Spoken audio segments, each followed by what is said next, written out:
And now, ladies and gentlemen, we're back in business with the Open Faction War. So let's go ahead and talk about what that means. So today it is going to be a 70-man tournament. Granted, you guys are just going to be catching the top 8. So it's very similar to the Faction War. All games are best of 1 with the big old exception of the grand finals and the semifinals. So today's stream is going to be the top 8. So the round of 8 is going to be best of 1 still. And then the semifinals and the finals are going to be best of 3 respectively. So they're not going to be switching factions. So even in the best of 3s you guys are seeing, it's going to be a best of 3 between the same faction several times. So very much in the vein of like StarCraft 2, Warcraft 3, how you see top tier players playing their best factions in best of 5s and best of 7s. So very excited to be here. It's going to be quite a bit of fun. Grim Soko, welcome. Hope you had fun playing today. You certainly had to play one of the best players in the tournament, but I'm sure it was a good fight, man. No stress. So on that note, we're going to go ahead and switch over and take a look at the existing bracket so far. We don't have our top 8 fully solidified, but we do have a game to start with here, which is going to be Bilbo Bagosh on the High Elves against the Dwarfs. So we have a High Elf and a Dwarf here in the top 8. You guys are going to be very surprised. I was expecting to see like Vampire Coast and, some of the very traditional top tier factions making it to the grand finals, but today it's not what you would expect. It's certainly been very, very wild. So on that note, let us go ahead and switch on over to the Faction War bracket. Here it is. Perfect. Let me adjust this a little bit. That looks good. No problem. Sorry, guys. I just got to make this a little bit easier for you guys to see. Should be fine. Cool. So if we take a look at the top 8 here, you can see here at the top. Here it is. So we have a Dwarves. Sergeant Spaghetti has made it all the way to the end with the Dwarves, defeating Coast, and who did he play in the beginning? Let's see. And Norska. So Norska is probably his hardest matchup. He certainly got some good runs playing against Coast because that is one of the best matchups for the Dwarves. Now, aside from that, we do have a Viking Cat here at the top on Greenskins facing off against Giles Bretonnia, who is playing Bretonnia. So it's either going to be Greenskins and Bretonnia facing off against the Dwarves here at the very end. So on the next side here, if we scroll down a little bit, you can see Papa Palpatine, very good stuff, man, has made it to the finals as Chaos. So he beat Bretonnia, he beat Skaven, and he did also beat, he beat Bretonnia, Dark Elves, and Dwarves in the beginning. Very cool. He's either going to be facing Prussian Prince or Adam Shadow. Adam Shadow's Vampire Counts? Yes, Vampire Counts. And then Prussian Prince is Bretonnia. So we actually have a lot of like Bretonnian contenders here to the grand finals, which is just insane. It's awesome. Ton of Bretonnians. Some of them might make it to the end. We'll see.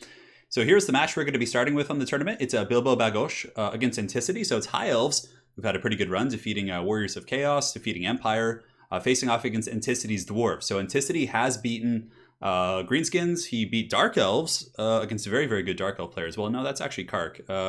Yeah, he beat Dwarves. Oh my god, there's a Dwarven mirror match here with Gabo Slayer and Anticity. Oh my god, what a circus, man.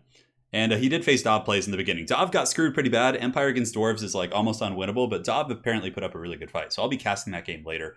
So it's going to be Anticity versus Bilbo Bagosh. High Elves versus Dwarves here. Certainly a High Elf favorite matchup, but it's winnable for Dwarves. And here on the bottom, this is the Wild X Factor. If you look here, you can see we have Felcon on Aqua. So Felcon chose to play Tic-Tac-Toe sub-faction the entire tournament, which is just absurd. And he was able to defeat the Vampire Counts. He defeated the Skaven of Chosen One. And then in the beginning, he defeated the Dwarves as well. So Tlaloqua's here, and he's either going to be facing Nagarythe or Skaven. It's like, I don't know what's happening. All these like sub-factions and Bretonnians and Dwarves are getting to the finals. But Dwarves, I suppose, like if you can't counterpick them, are very strong. That's kind of the thing about it, right? King Adizal, thank you for the $6.60. Let's go, Dwarves. Hell yeah, man. Thank you so much. And Alex here, hey, Turin, Faction War be good? Do you find 3-hero armies in single-player Empire campaign to be superior to 2-hero armies? In campaign? Oh, definitely more heroes. Yeah, I think 3 is fine. Like a caster, a good lord, a witch hunter, and a warrior priest. Maybe even 4 in campaign. Grim Soka says, I went with the faction I'm trying to learn and get better with. Coming in to find out I like them more and more. Yeah, Wood Elves are certainly a hard faction to play, but if you can master them, you can really do well for yourself. So this is the current bracket for today. Our first match, we're going to be switching on over to the scorecards, is going to be Anticity facing off against Bilbo. All right, pick away. So Bilbo says he's ready. This is going to be a fun one. Yes. Thank you guys so much for the very generous donations. Why is Empire vs. Dwarves unwinnable? It's not unwinnable. It's just very hard. If you watch some tournament play, you'll see it's very, very tricky. Yeah. So 40k Warlord, you basically just have to be in the Discord, and all you have to do then is just play. Yeah, you just sign up when I do it. I'm going to be having open faction wars, and that'll be a way, I think at some point I'll pull people from the open faction wars for the limited ones. Just to, make it kind of like a qualifier type system eventually. So Simon Benjamin, I hereby announce a $50 contribution to the prize for a winner, plus another 10 if it's a dwarf. Or 50 pounds, sorry. Thank you so much, Simon Benjamin, for the tenor, man. Oh, man, that's awesome. Hey, Simon, thank you so much, dude. That's cool. Players will be happy to hear that. So yeah, I'll tell them they can start when ready. We'll get this party started. Let me see if Falcon wants to join in here and cast, because I know he's streaming as well. So let me go ahead and minimize here. Falcon,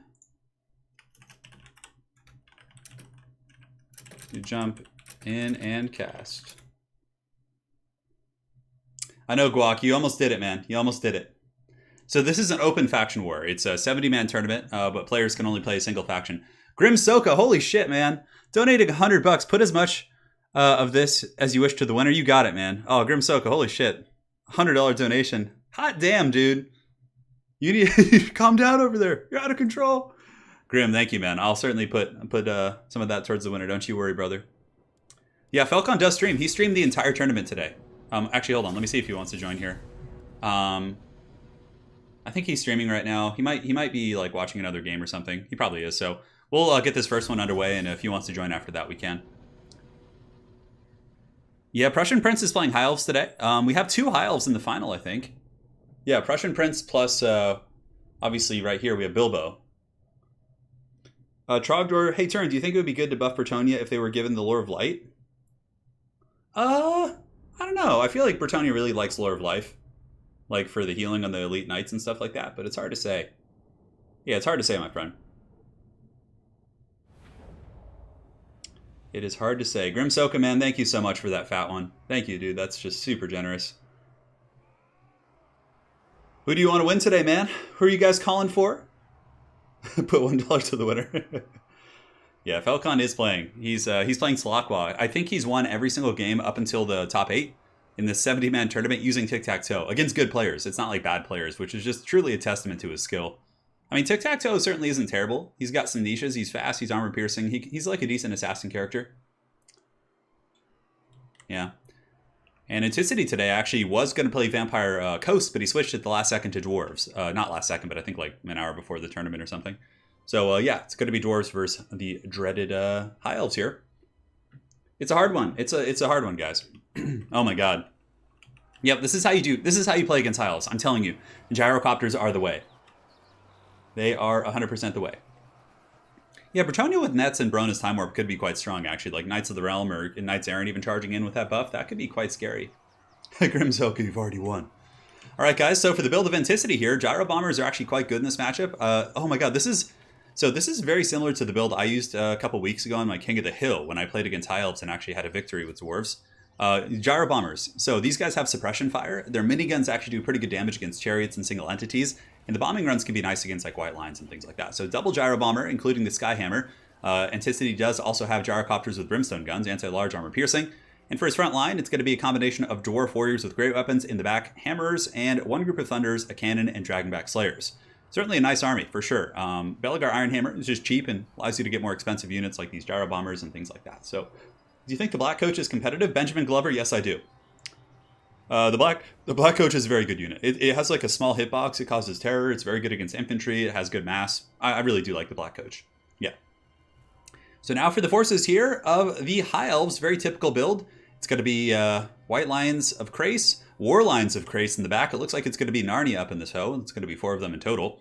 He does also have Alariel the Radiant with healing, Tempest. Ooh, Tempest is really good here. It's going to be able to lock down some of those gyros for sure. And it looks like Dragon Princes on the far side. And here we do also have some Princes as well, which should be quite a bit of fun. King Adjazal, thank you so much for the donation. And here it is. The Dwarves certainly have a very powerful champion today in Anticity. But so do the High Elves here with Bilbo Bagosh. Yes, thank you so much. Appreciate it, guys.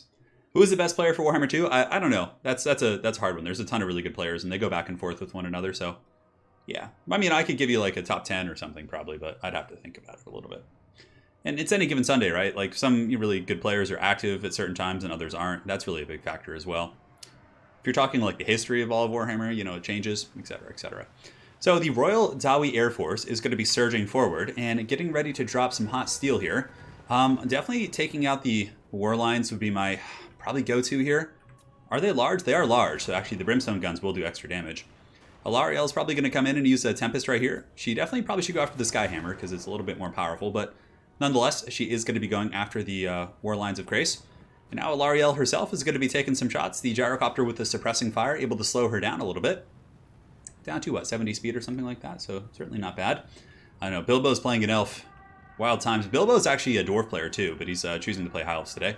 In the faction war, ooh, this is going to be a good Tempest. It might actually catch both of them. Let's see. Looks like, okay, Anticity is able to get the split, but the Tempest is actually used here on the Gyrocopters. I actually thought that he would use it on like the Gyro Bomber and then like focus it down, like when it was like snared in place, because this way, you know, Alarielle would get more attack animations here. But nonetheless, you know, the Gyro Bomber's still doing their thing. I suppose using the ammo on the Dragon Princes on the flanks would be very good too. Here you can see the organ gun. Oh, wow, it's actually an organ gun. Okay, this thing's actually shooting through the trees and getting some good damage right there. Wow. Dragon Prince is really getting hammered pretty good. So is Alarielle, though. And here we have the big old Dragon Princes coming in on the flank. It looks like players saying, good luck, have fun. Oh, but the gooning attempt is here. The High Elves, for once, are the ones getting gooned by single entities, sort of. You can see Alarielle is getting popped by these things. And there's nothing on the ground to save her. She's probably going to have to use Star of Avalorn here, to be honest. Yeah, Earthblood is active, but she takes damage on the Overcast, which really sucks pretty bad. And she might just be going down here. Anticity might be able to get Alarielle. We'll see. The problem is if she breaks, then she can be chased off the battlefield, which is the biggest problem. Oh, 16 leadership. Earthblood's keeping her alive, and now the front line is underway. It's going to favor the High Elf super hard. War lines stacked on top of white lines. That is a lot of stopping power.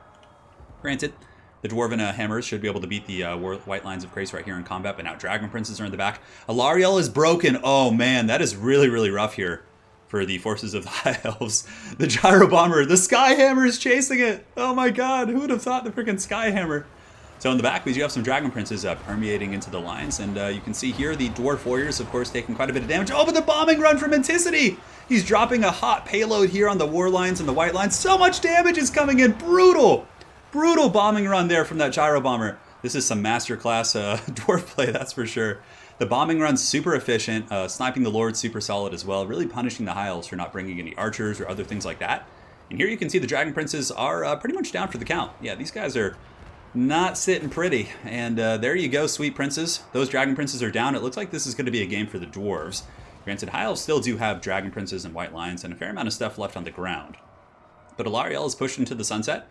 And Belegar is going to be hard to kill. I mean, I guess the War Lines could certainly do some decent damage here, but this is a brutal one, guys. This is a really, really brutal one. The bombing runs plus the sniping of Alarielle early. Oh, but she's back.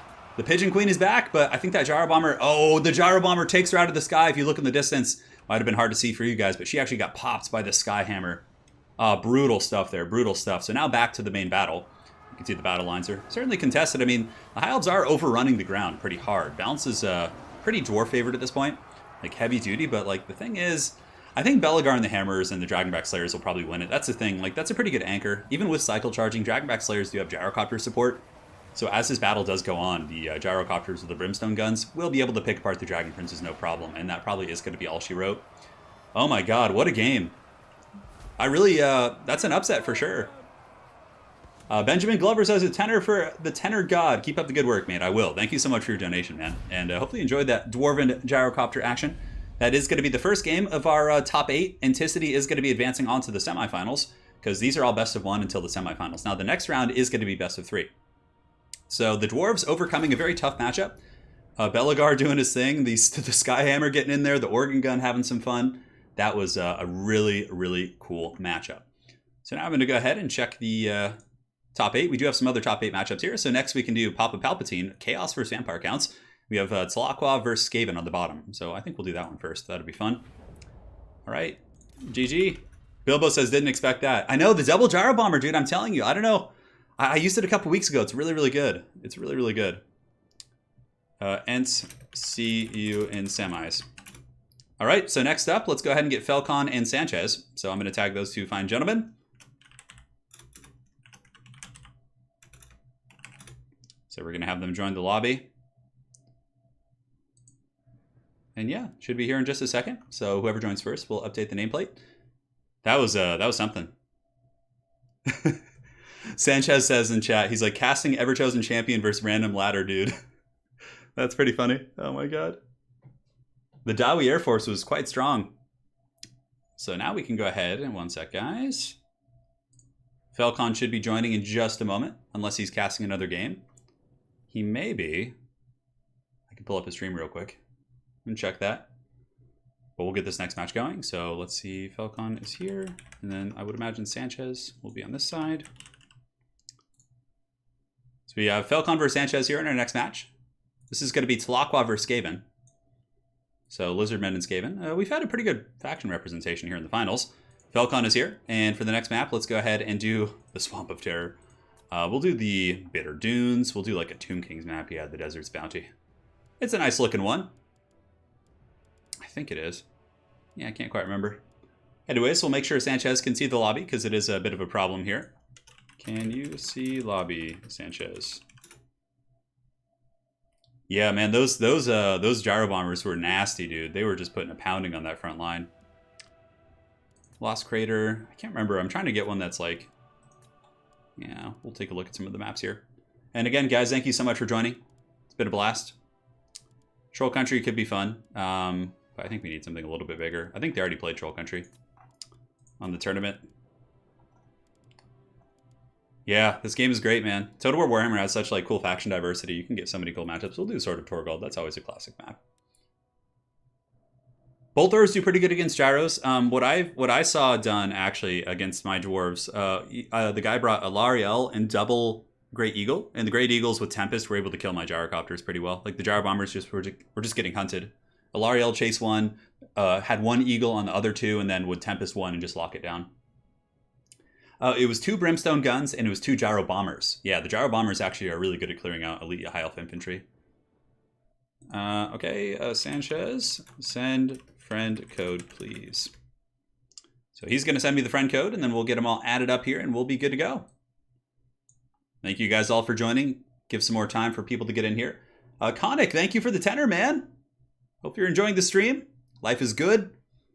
We're getting in there and doing our thing, man. Doing our thing. All right, 1 second here. Sanchez is going to be sending me his friend code, and we'll get this party started. Yeah, so if they're playing a hybrid faction, they have to stay that. They can't like go Avalorn and switch. They can't go Nagarath and switch. They have to stay those the entire time. Yeah, we actually had an Nagarath player almost make it to the grand finals today, which was pretty crazy. Which is easier to learn, High Elves or Wood Elves? High Elves are probably a little bit more straightforward now. Grimsoka. Wood Elves are, you know, they're kind of a little bit outdated. But I'm sure Wood Elves will get a DLC, like hopefully in the near future. So it depends, man. Play what you like the most, but High Elves I think are a little bit easier than Wood Elves, to be honest. Okay, so Sanchez has been added. And we'll get him here, and we're good to go. All right.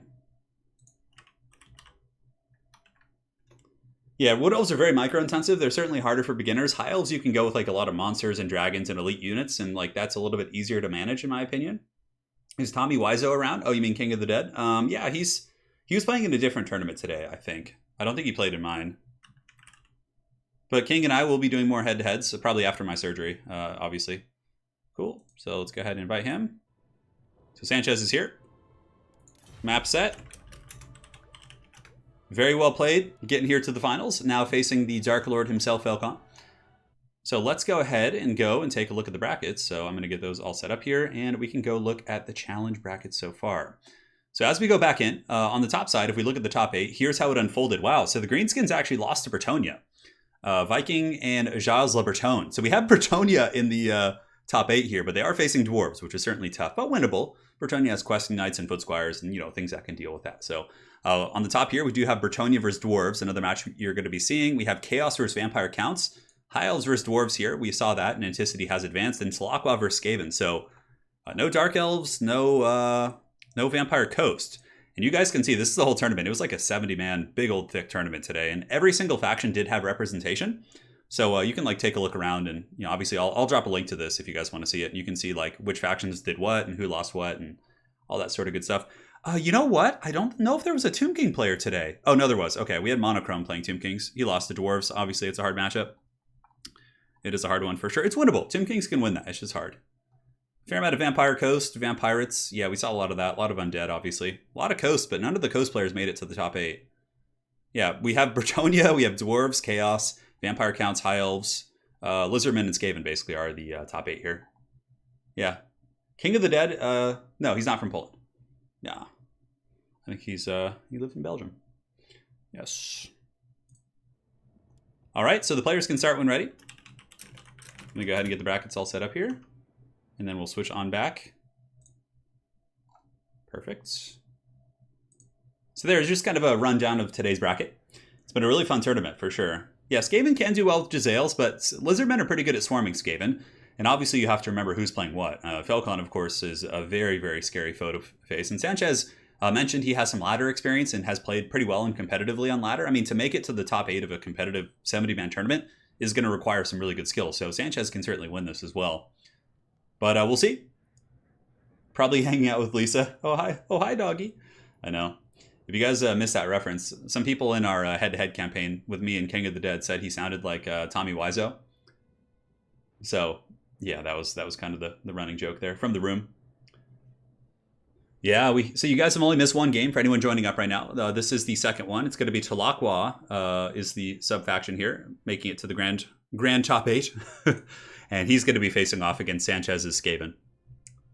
Yeah, this will be fun. This will be really, really fun. So, guys, just pulling up the chat so I can read it better. Perfect.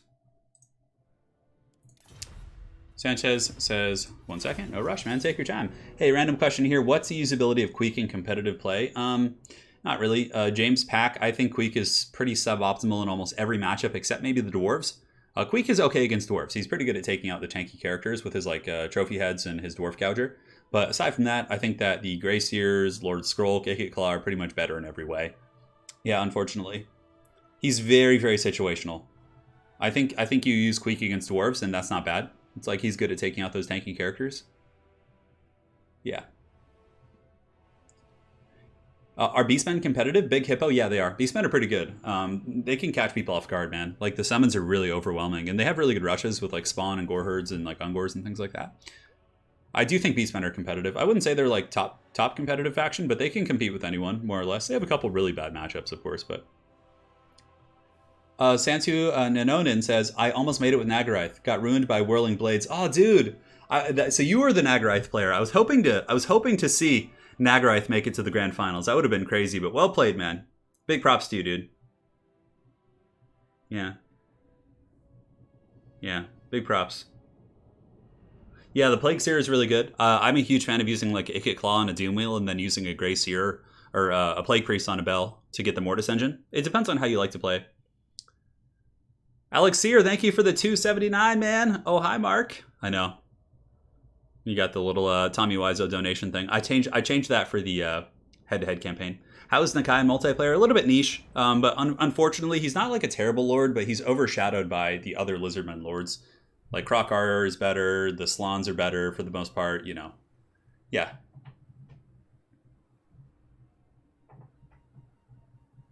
Wood Elves are very micro-intensive, Grim, for sure. High Elves can be. High Elves have a little bit more of a diverse playstyle, right? And monsters to boot, like Phoenixes and, you know, Heavy Cav, so... A Doomstack tournament? Oh my god, that'd be ridiculous. Like, no army limits. I don't know, maybe we could do that someday. That could just be really painful to watch, though, like, because then there would be Vampire Count players with, like, 6 Vargulfs and, like, 2 Mortis Engines just running in circles. Alright, guys, and now, here we are! In the top 8, it's Falcon on Aqua facing off against Sanchez, who's going to be coming in with the Skaven. So, he does have Tic-Tac-Toe, so Tic-Tac-Toe is up here in the sky, and he's looking to take out some of the foul Skaven. And Tic-Tac-Toe does have a drop rock of Tephawk or something like that, where he has a very powerful rock drop. But aside from that, it's going to be Saracen Skinks in the front line, backed up here by a Feral Stegodon, 3 Kroxigor Paddles, 2 Skink Skirmishers to help against Ogres and Hellpits. And for his casters, he has a Manticore Summoner and a Heaven's Caster to blast a Temple Guard. So the reason why you bring a Heaven's Caster against the Skaven is to blast Temple Guard and Clan Rats and, like, you know, the very tightly packed Skaven formations. Yeah, it should be quite a bit of good. Quite a bit of good. Sorry, my brain's not working yet. It's still early in the morning. I'm trying my best, guys. We're doing it. We're doing it to it. And now for the forces of Sanchez. In the front line here, he does have Skaven Slaves, secondary line Skaven Slaves. In the back, Clan Rats with Spears. A nice Grey Seer of Plague here. Always a decent choice. A single Warp Lightning Cannon, some Ogres, and it looks like it's Clan Rats and an Assassin as well. So really the big stopping power is going to be the Grey Seer and the Hellpit Abomination Warp Lightning Cannon. The Council Guard are certainly very good here. You know, they can fight a lot of the big Lizardmen threats like Kroxigors very well, but the problem with them is that the Wind Blast really wrecks them. But I still think they're worth bringing, but you really got to watch out for Wind Blast on these guys. It is nasty. Battle tutorial. Where is the Deathmaster, best lord of multiplayer? He's really fun. I'm a huge fan of Deathmaster, but he is not in this game. Thank you so much for the donation, man. Thank you so much. Skaven Temple Guard. Well, I mean, in a way, they kind of are, right? The Council Guard are like Temple Guard. They're guarding the Skaven Temple. Yeah. We will see. We will see. So both players saying ready when you are. I'm going to have a sip of water here to get that good old brain working. Well, usually when it comes to casting, like it takes me like an hour to warm up, like an hour and a half to like really get things going. If I start in the morning, if I'm casting in like the late afternoon, I'm usually like much more like on point. Yeah. For you guys, I mean, yeah, all of you guys are like, yeah, European. A lot of you guys. So obviously for you guys, it's late at night. But for me, it's about noon right now. But I woke up at like 10:30. I slept in pretty bad. Not 10:30, like right before, like I guess like 9:45. Sanchez says, hope you do not remember me, Falcon. I don't know why he says that. Maybe he's like, maybe he's played him before and he's like hoping Falcon doesn't know his build. So Sanchez is over here. He's got the glorious Warp Lightning Cannon coming in. And it's scooting forward. Looks like it is going to be going after some Kroxigors. Falcon probably going to be taking like a wide overload this way. So he's going to be getting his big old army and just like trying to crump down this direction. Yeah, we'll see. Should be interesting. Yes, good, good. It is the year of the rat, perhaps, is it? Well, the Skaven plagues are here. But guys, I don't know who can stand up to the might of Tic-Tac-Toe. He's a ferocious competitor indeed. And guys, I have a quick question. How does the quality of the stream look? Is it a little bit choppy, like the video, or does it seem like it's pretty fluid and smooth? Because I'm looking at like the feedback right now, and it looks a little bit choppy, but maybe that's just because it's on my second monitor. Do let me know. I'd be quite curious. Nice block with the tree, I know. So Falcon is keeping these guys back. Skinks and Kroxigors here. He's just kind of trying to bait out the Warp Lightning Cannon shots. And so this is a thing. Like basically, if somebody targets something and they're not paying attention, you can see the Warp Lightning Cannon is scooting forward pretty hard, right? To try and get those Kroxies. So I think he's trying to like pull those things away. Yeah, it looks like he pulls that out a little bit. Oh yeah, seems good to you guys. All right, cool. Yes, we're doing it. Seems good. It's good. All right. Frame rate looks fine to me. Thank you guys so much. Yeah, on my feedback, it looked a little bit kind of janky, but I think that's just because I have so many things open. Anyways, Kroxigors are now being shot by Warp Lightning Cannon. Certainly a good choice. Kroxigors are going to be paddling their way through these Skaven chaff lines very, very fast. Thank you guys. Really do appreciate it. We have one person saying choppy. I don't know if they're trolling me, but it seems like it's good for most of you guys. Here on the far side, we got the little gutter runners with poison running and cackling with their little ninja stars. Having a good old time, I'm sure. Quality could be better, yeah. Here comes Tic-Tac-Toe, descending from the heavens. He's got to watch out, though. This is actually a bit of a tricky situation for Tic-Tac.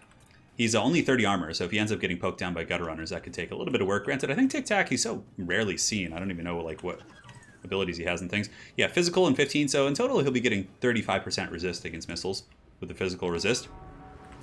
Now the frontline fight is underway here. You can see the Saurus warriors going to be engaging with Skaven slaves, and we have the double Stegodons. Oh man, he actually has double Feral Stegodons, so these things are an interesting choice. I mean, very good at killing infantry, that's for sure. They do cause terror, so they're actually going after the Grey Seer, and the Grey Seer is opting to stay in combat. I think the Helpit Abomination needs to come help it, because I think Falcon is just going to be chasing here, and my concern is that the Skaven don't have too many ways to punish the Kroxigors. I mean, Kroxigors should be able to outmaneuver that Helpit. 46 speed against, what, 58? So the Helpit's a little bit faster, but even still, it's a big clunky unit. In the front line here, you can see the Skaven slaves are pushed over. The Unholy Clamor, buying a little bit of leadership and vigor for these rats. Rat Ogres are now sent in with the support of the Grey Seer, so they're going to be trying to halt this advance. And on the far side, actually going pretty well for the Skaven. You can see the Gutter Runners are able to push back these Skink Skirmishers, but I think Sanchez at this point probably just wants to get the Skaven slaves and push in and just screen those guys out. But that's actually a really good play. And the Skaven are holding well in the middle. Looks like they finally kind of stabilized their position. In the back, the Warp Lightning Cannon is being attacked by Tic-Tac-Toe. So what I think Falcon's trying to do here is not only do damage to the Warp Lightning Cannon, but he's trying to pull in the Council Guard for a Wind Blast. That would be my guess. A nice Warp Storm Scroll going down by the Skaven does slow down Tic-Tac-Toe, and now he's taking a little bit of halberd damage. We'll see how that unfolds. And here comes the Skink cohorts with the Rival Hide Talisman. We have some Skink cohorts here as well. And yeah, Tic-Tac-Toe is a little bit locked down, guys. It's looking pretty good for Skaven in many ways. They are holding down the lines here. Granted, the Helpit Abomination is being pretty inefficient. It's kind of fighting amongst SARS and things like that, and it doesn't look like it's even attacking the Feral Stegodon. Tic Tac better watch out, though. Assassin's Trophy's on him as well. He is able to break some Skaven slaves, but now there's an assassin coming after him, and obviously a bunch of Council Guard, anti-large halberds here. It's going to be tricky. It's going to be a tricky one. He should probably pull back here. Yeah, Tic Tac is able to get away before he really gets punished too badly. Takes a little bit of HP damage. And the Helped Abomination, I think, should probably come back here and try and defend this Warp Lightning Cannon. Like, pull it back here and fight these Crocsgores from Felcon that are very, very beat up at this point. Now, a big issue also for the Skaven is the fact that the Stegodons are both pretty healthy, I think. I think this one's pretty much in perfect shape. Crocsgore is able to paddle down those Skaven slaves, and now the Feral Stegodon looks to be swiggity-swooty, coming for that Warlock Engineer booty, which is certainly a good choice, getting rid of the Warp Gale. Oh man, Tic-Tac-Toe got punished by something! I look away for 1 second, and Tic-Tac-Toe is just getting wrecked. My goodness. Tic-Tac-Toe, cold-blooded, keeps him, on the battlefield for now, but he got wrecked, man. Maybe the Gutter Runners really took him apart, or the Assassin or something. Maybe the Warp Lightning Cannon turned and blasted him in the face, or a combination of all of that. But that's actually really tough for Felcon. Tic-Tac-Toe is running, and now the Skaven certainly have the advantage in the leadership department. Now over here, if we look, you can see the Helped Abomination getting danger low, but remember, it does have regeneration. Felcon does get a Manticore Summon here, which is going to be nice for going after those Skaven characters. And now we have a bit of a Death Star fight, which actually is better for Skaven.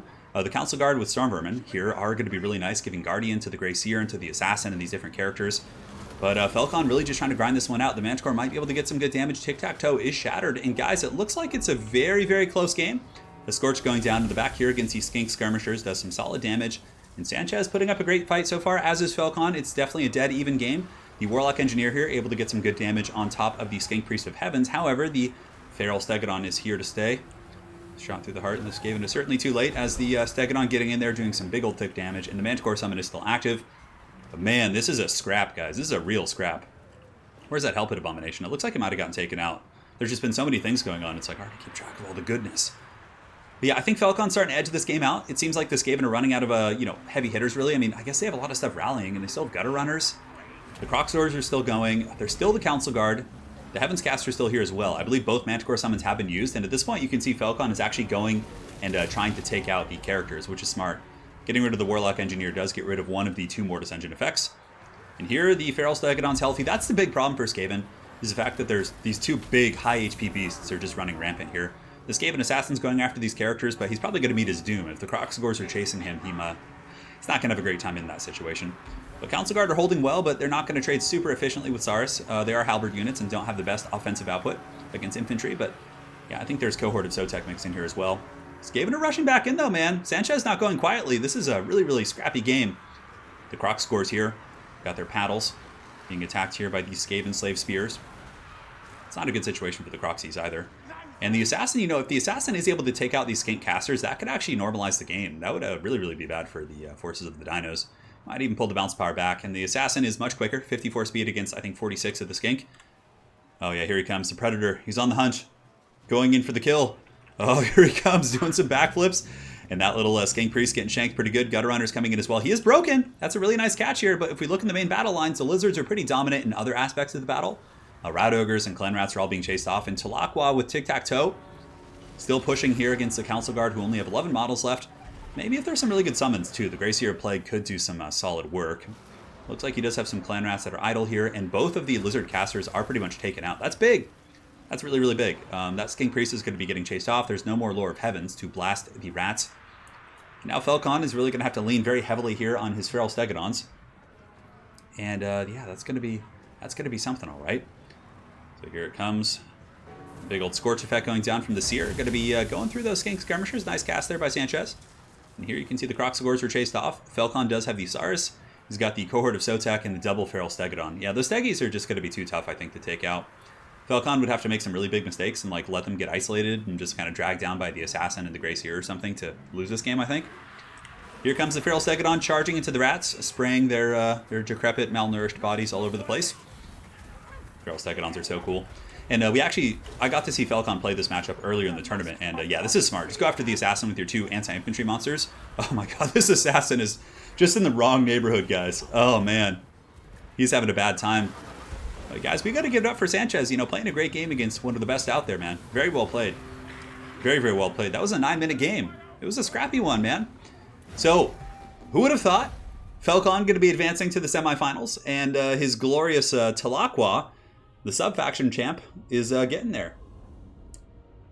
Yes. Aquatics is OP. Yeah, the reason why that game was won because of the Aquatics. Let's be real here, guys. Let's be real. GG, well played. Great game. All right, see you in semis, Falcon. And now let's go ahead and check our next matchup here. So let's go ahead and get Palpatine and Adam Shadow. Palpatine, Adam.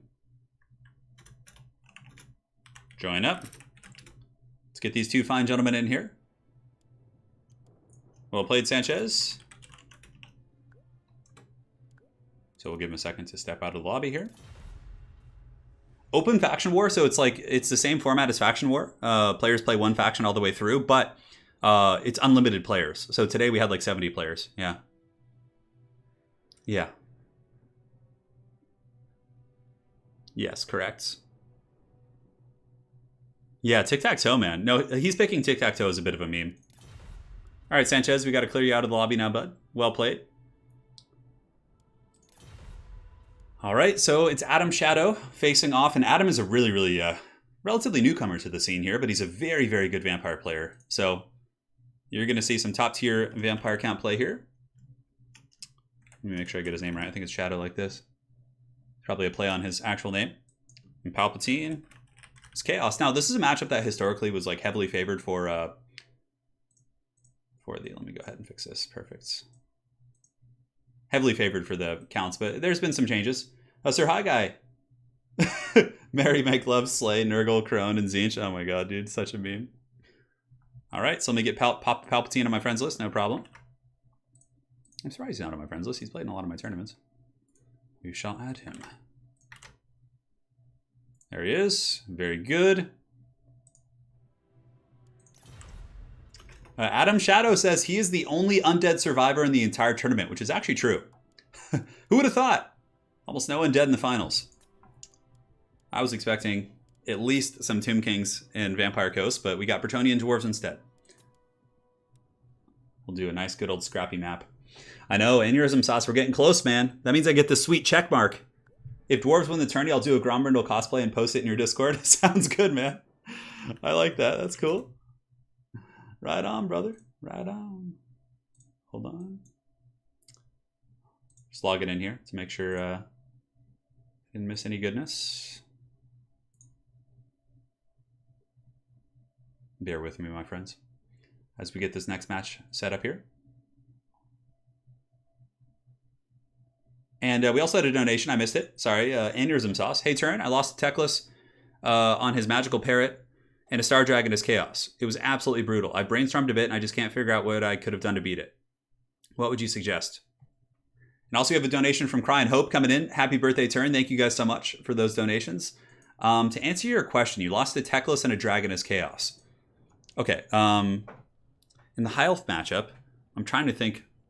If I were playing Chaos against High Elves there, and I was expecting monster spam, I would probably bring like 3 or 4 Marauder Horsemen, to be honest, and like just focus down the Dragon. Warp Turkey is pretty good with like Final Transmutation isn't so good against Teclis. He has pretty good magic resist. So pick away. Good luck. Have fun. So let's see. So with Chaos, I'd probably bring. You're playing High Elves, all right? So against High Elves, what I would like to bring is going to be 4 Marauders in the front line. And you bring Pendulum. So you bring a Shadows caster with Pendulum just to kill their archers and like elite units in the back line. I'd probably bring, honestly, like 3 Chaos Spawn. Even though it might seem weird, what you do is you Pendulum the archers, and the Spawn are really good at actually pinning in dragons and or the birds, right? Because they do really high damage against light armor, which, you know, the Phoenix has low armor and the Dragon is like 70 or 80, so it's fine. So I'd probably go with 4 Marauders, 3 Spawn, including one of them being Weird Spawn. I'd bring a Shadowcaster. Aside from that, for your Lord, probably going with... That's the tricky. I'd probably go Kolek still, like Lord of the Storm, and just kind of keep him near the spawn. On top of that, you're gonna want some hounds and things like that to really pressure the back line. Probably 4 Marauder Horsemen, 2 hounds. That's kind of the route I would go, to be honest. I don't even. I've given up. It's on the birthday thing. I just have accepted my fate. My actual birthday is in 9 days, so it's July 12th. Teclis doesn't. He has magic resist on the bird, doesn't he? Mole Spaghetti. I can't remember. Yeah, Potion of Croy is really good. But yeah, 4 Marauder Horsemen are going to be really good for you, like the base ones. A Shadowcaster, Kolek is decent for sure. He gives you answers against like their monsters. You just have to be like, make sure like you're constantly poking the dragon with the Four Marauder Horseman, like constantly forcing the regrowth to be used on it. Spawn are really good in that matchup, believe it or not. Silver and Guard are hard to deal with, but if you have Pendulum, you can usually kill them. Yeah, Buyaku, that is an old, outdated video. Spawn used to be a terrible unit, but they've been buffed since then. That's the thing. A lot of my worst units videos are just so outdated at this point. Yeah. What can you do, man? What can you do? Thank you guys so much for your generous support. Hopefully you're still here, Aneurysm Sauce. Sorry I missed that. It was during the heat of commentary, so sometimes I do miss them during the game. July 12th is the only day that's not my birthday. July 14th? Yeah, Felix, we are almost the same age, man. I'm July 12th, 1988, so. I know if I reached 100K on my birthday, I don't think it's going to happen, though. I would have to get like 2,000 subs in like the next 2 weeks or something. Can you do a giant battle? Sure. I almost use Chaos Spawn in every single matchup. I just feel like they're great now, man. After some of the changes they've gotten, and yeah. Any tips on learning to play new factions?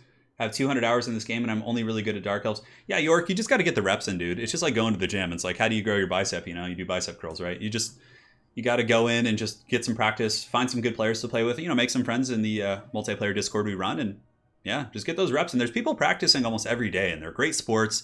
They're playing under tournament rules, so you know you're not going to be wasting your time on ladder getting cheesed.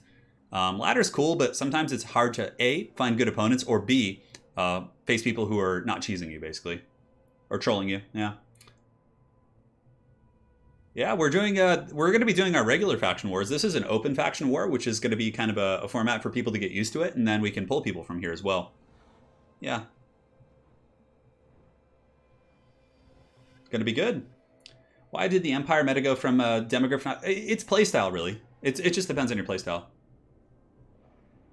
One sec, guys. I hear a strange sound coming from my computer.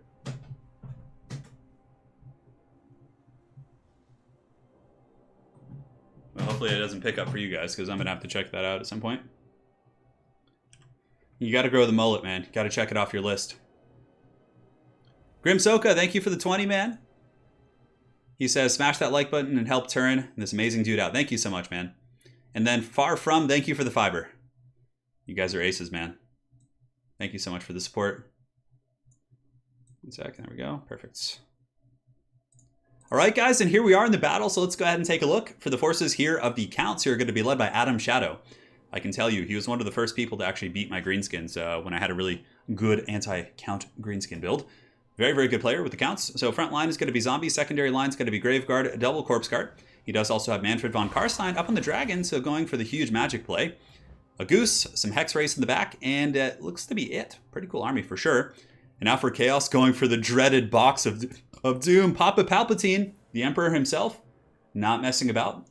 Certainly should be quite a bit of fun. I know. Yeah, did the hamster get out of the PC? I don't know. So we got Chaos Warriors. It's really unfortunate that Chaos did run into the Counts here in the end, but it's winnable for sure. Chaos Warriors, Mirror Guard, Chaos Warriors, Dragon Ogres here in the center. Looks like a couple groups of Marauder Horsemen, and really trying to win this guy, actually. A Chaos Sorcerer Lord of Fire with double Exalted Hero Manscore. This actually in an Air Force fight, this Chaos army should beat Manfred plus a Goose. It depends on the engagements and, you know, the attacks, but it should favor Chaos. So this is actually very interesting. Papa Palpatine might have something here. Yeah, this is going to be good. Shiatron, thank you so much for the fiver, man. Really appreciate it. You guys are killing it. Yeah, Aerocrastic, I agree. I was like looking, I was like, where's the Mortis engine? But Adam certainly has his schemes, trust me. He's a very, very good Vampire Count player. Very solid. I see him practicing almost every day in the Discord chat with people. So Chaos is going for an Air Force superiority build. So basically, you know, if the Vamps invest in the Air Force, right, and then they, you know, lose that fight, then that's going to give Chaos a fighting chance on the ground. Granted, I'm a little bit concerned. There's no Mortis engine here. There is the Chill guy, so at least there is some terror here on the ground, and it looks like a Fireball is going to be used here. But, you know, the thing is, Palpatine has to make sure he gets a good engagement. It's like, ooh, a big breath attack going down there. Does actually make good contact there. I don't know if using the breath attack there or the Fireball was worth it. I think the Chaos Dragon needs to get engaged now, and it looks like, man, this Goose is getting worked on. Oh, look at that, the Hellfire Sword. So both of the Exalted Heroes actually doing fire damage up in the sky. That's really cool. So, of course, these Vampire Count monsters are weak to that.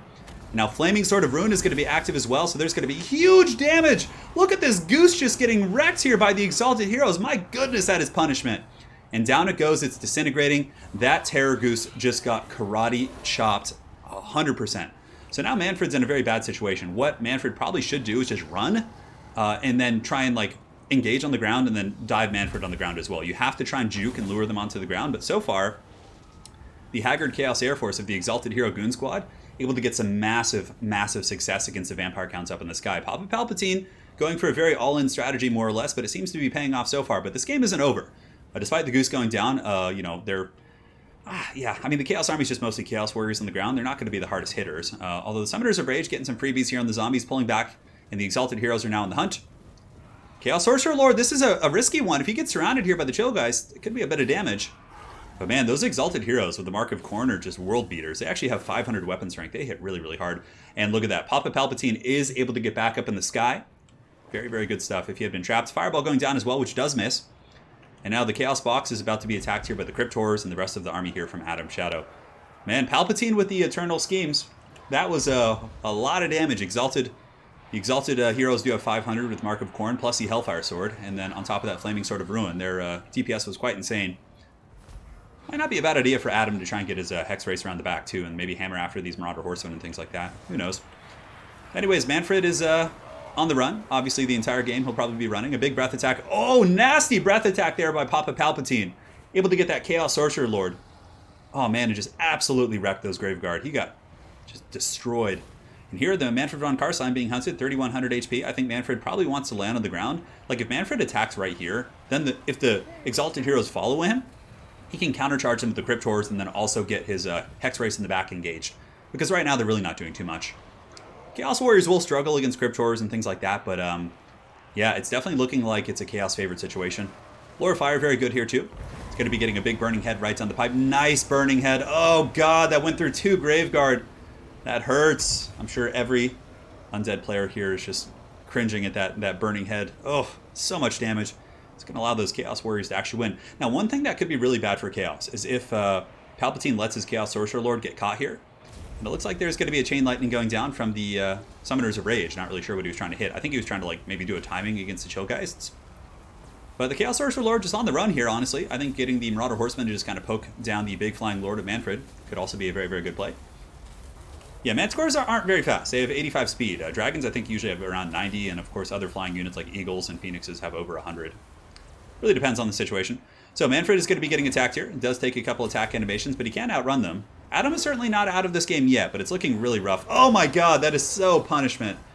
The freaking breath attack right on those guys from the Chaos Dragon, able to just swiggity-swooty all over the face there of that Vampire Count blob. And the thing is, there's probably more Burning Heads coming. Look at this. The Summoners of Rage actually do magic damage, so they're just essentially a hard counter against Chill Geists. Adam in a little bit of trouble. Definitely wishing he had that Mortis Engine. If there had been a Mortis Engine here, it would have been draining this entire Chaos ground force and would have been doing big damage. But the Spirit Leeches from Adam are adding up. Papa Palpatine's Chaos Dragon getting a little bit low. He could land with it, too. He could, like, land and do some damage. Yeah, hard to say. Summoners of Rage are intercepted by a Zombie Summon, or a Skeleton Summon, it looks like. Very good cast there. Actually, that's just actual skeletons. Fireball's coming downtown. Going to be going right into the face of Manfred and hits him for about 400 damage. And now the Exalted Heroes are back up in the sky. Chaos is doing pretty well in the ground fight, obviously. A nice breath attack from Adam, finally. He is able to get that on the Mirror Guard there and really shrug those guys. The Mirror Guard are immune to Psychology, and are also quite tanky, so they will hold here. But now, Manfred is on the run once again. You could probably honestly leave one Exalted Hero chasing Manfred and get the other one to like be fighting on the ground and like killing corpse carts and things like that. I don't think you need both chasing Manfred at this point. So if you guys are wondering what Adam is doing here, which is a really good play, he's actually running the Chill Geists underneath the Exalted Heroes because they have a slowing aura, which is putting the speed very, very slow. You'll notice that the speed, when he gets close, let's go ahead and see. It should slow down, yeah, 54 speed from the Chill Geists, yeah, so they get put down to 54. It's really good stuff. It's allowing Manfred to really kite. And here you can see that the Chaos Sorcerer Lord of Fire is pretty much done. He's been Spirit Leeched nonstop by Manfred, who has a massive, massive Winds of Magic pool. But the Exalted Heroes are still here. The Chaos Sorcerer Lord on a Dragon is going to be running. Negative 15 leadership. Adam with a really, really nice play there. Summoners of Rage just kind of clearing through those skeletons. And now the Exalted Heroes are going to be going in to finish off the corpse cards, which is good. They're only 250 gold, but, you know, might as well. They're single entities and they're really, really easy to target. So down goes the corpse carts. The Vampire Count ground force looking very, very thin and beleaguered. And here you can see the Chill Guys are going to be getting a nice collapse here. And Adam still does have Manfred. You can never underestimate big old Manfredo here. He's quite a beast for sure. And here comes the Summoners of Rage intercepting the Chillgeist, able to peel away from those skeletons, and now the Chillgeist are taking some huge damage. You can see losing a model with pretty much every swing, if not more. Yeah, that's a lot. Oof, man, Summoners of Rage are just such a good answer against ethereal units like Banshees and pretty much anything. They're very, very hard hitting. So Vampire counts are falling behind on the Bounce of Power. Chaos is going to be advancing to the top 4, which is quite crazy. Who would have thought we'd have Chaos and Dwarves and Bretonnia just all over the place here in our Grand Finals? This is a wild day indeed. So Palpatine trying to close out the game. It looks like Adam is on the ropes. Well played for sure. Definitely think a Mortis Engine would be necessary, but I mean, the Air Force thing, who could have expected? I think if Adam had like some Fellbats, maybe like 1 or 2 Fellbats, I think he could have won the Air Force fight just by mucking them up. I don't know. Even still, it's hard. With the Hellfire Sword, that was quite a combo. He's playing really well considering how much he lost in the beginning, I have to say. So if we look on the ground, we have some zombies and skeleton warriors, but the Chaos Warriors are holding firm. And the Servants of the Dark God certainly doing well. Oh, there's actually some Chosen down here, it looks like. Yeah, there's Chosen. Wow, okay. So they are the shielded Chosen. It was very much a build that was like, let's hold and just use our Air Force to win, which is paying off. Marauder Horsemen are back in business. Going to be dropping some shots here on Manfred von Karstein, who is healed up with Invocation of Nehek. Certainly quite nice. Summoners of Rage are hot on the tail here of the Chillgeists. Adam certainly showing he has some good micro here. Yeah, we don't watch each game. This is an open faction war, so there's 70 players playing in it, and we just cast the round of 8. So when players get to top 8, we just cast that. That's going to be army losses, and look at that, guys. A wild Palpatine win coming in with the Hellfire Sword. Flaming Sword of Ruin combo. What a game. Well played. That was really good, man. I think that Adam might have been able to win it, or at least contend it, if he had just ran with the Goose and ran with Manfred and just like kited.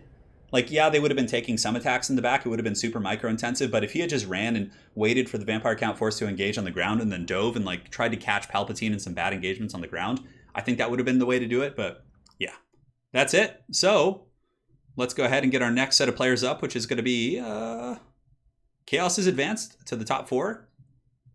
So now we have Giles versus Sergeant Spaghetti. All right. Sergeant.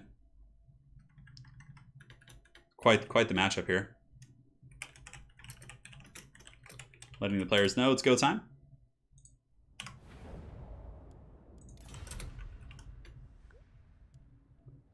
Yeah. The Mortis Engine certainly quite strong. GG, guys. And now we are going to be advancing on... Yeah, that Goose got wrecked so hard. It got wrecked incredibly hard. Well, you can bring a Chaos Lord, a Goose, or not a Chaos Lord, a Vampire Lord, a Goose, and then a Mortis Engine also. That's within the single entity cap. Yeah. And then you can bring like 2 foot characters. The first battle, yeah, I know. It was a pretty cool Air Force battle. Send friend code.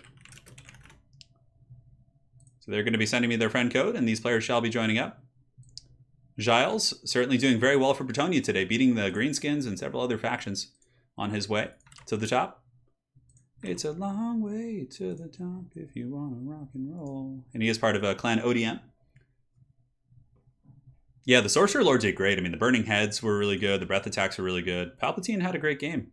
So did Adam, but just that initial engagement cost him a lot. And yeah, he definitely scary stuff indeed. All right, great. So both players have been added to the friends list. They'll be joining up here in a quick moment. And now we can go ahead and set the map. There's some terrible musicians playing next door. Love it. Serenading us with their lovely music. We'll do this map. Looks good to me. So while the players join, they're added to the friends list. Let's go ahead and take a look once again at the bracket. So we're going to pull this up, and we are going to pull this up as well. Perfect. So, so far, guys, if we're looking at the bracket here, we have Giles facing off, or Giles, or sorry, I always probably mangled that, against Sergeant Spaghetti. So it's Bretonnia versus Dwarves. And if we look at the run here for Giles, he beat Viking, Cat, Bretonnia versus Greenskins. He beat Dark Elves with Bretonnia, and he also beat another Bretonian mirror matchup in the beginning. Oh my god, that's so funny. Sergeant Spaghetti's Dwarves. Yeah, he had the Vampire Coast run, so he got to face a lot of Coast players, which is certainly very nice for them. Yeah. Yes, Grimsoka, I own all the DLCs as well. So the winner of this matchup is going to go to face Chaos in the finals. It'd be really cool to actually get a Bretonnia versus Chaos, like, final matchup there. And then here on the bottom, we have Anticity against Falcon, which is going to be Dwarfs against Aqua. I feel like those two are like always facing each other in these games. Looks like Sergeant Spaghetti's ready. And now let's go ahead and update these scorecards here. Okay, so Giles is on the left. Giles. And then we have Spaghetti. Does he spell it funny or is it spelled correctly? Okay, looks like it's fine. And we'll switch back to the scorecards. Gotta update his name, make it nice and epic. So with 2 L's or is it 1? It's 2 L's. Okay, gotta fix that.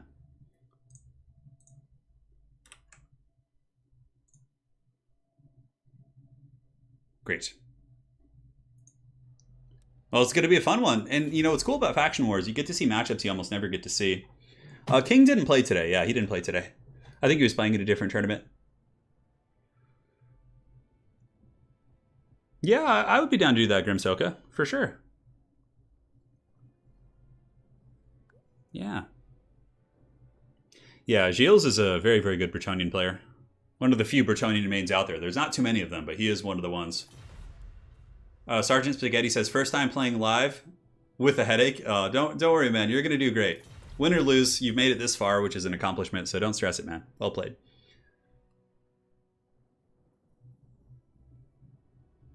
All right. So we're going. We're going strong, my friend. And yeah, Falcon, you are a mod here in chat, so feel free to change anything you'd like. You have control over that. Yes, King of the Dead was playing in a different event today. I think Happy Puppy was running a tournament, which was awesome. And yeah, a lot of great tournaments going on, which is giving players options, which I think is the best. Giles says, have a nice battle. Wishing his opponent good luck. I'm really curious to see what the Bretonnian versus Dwarf kind of build is. Yeah.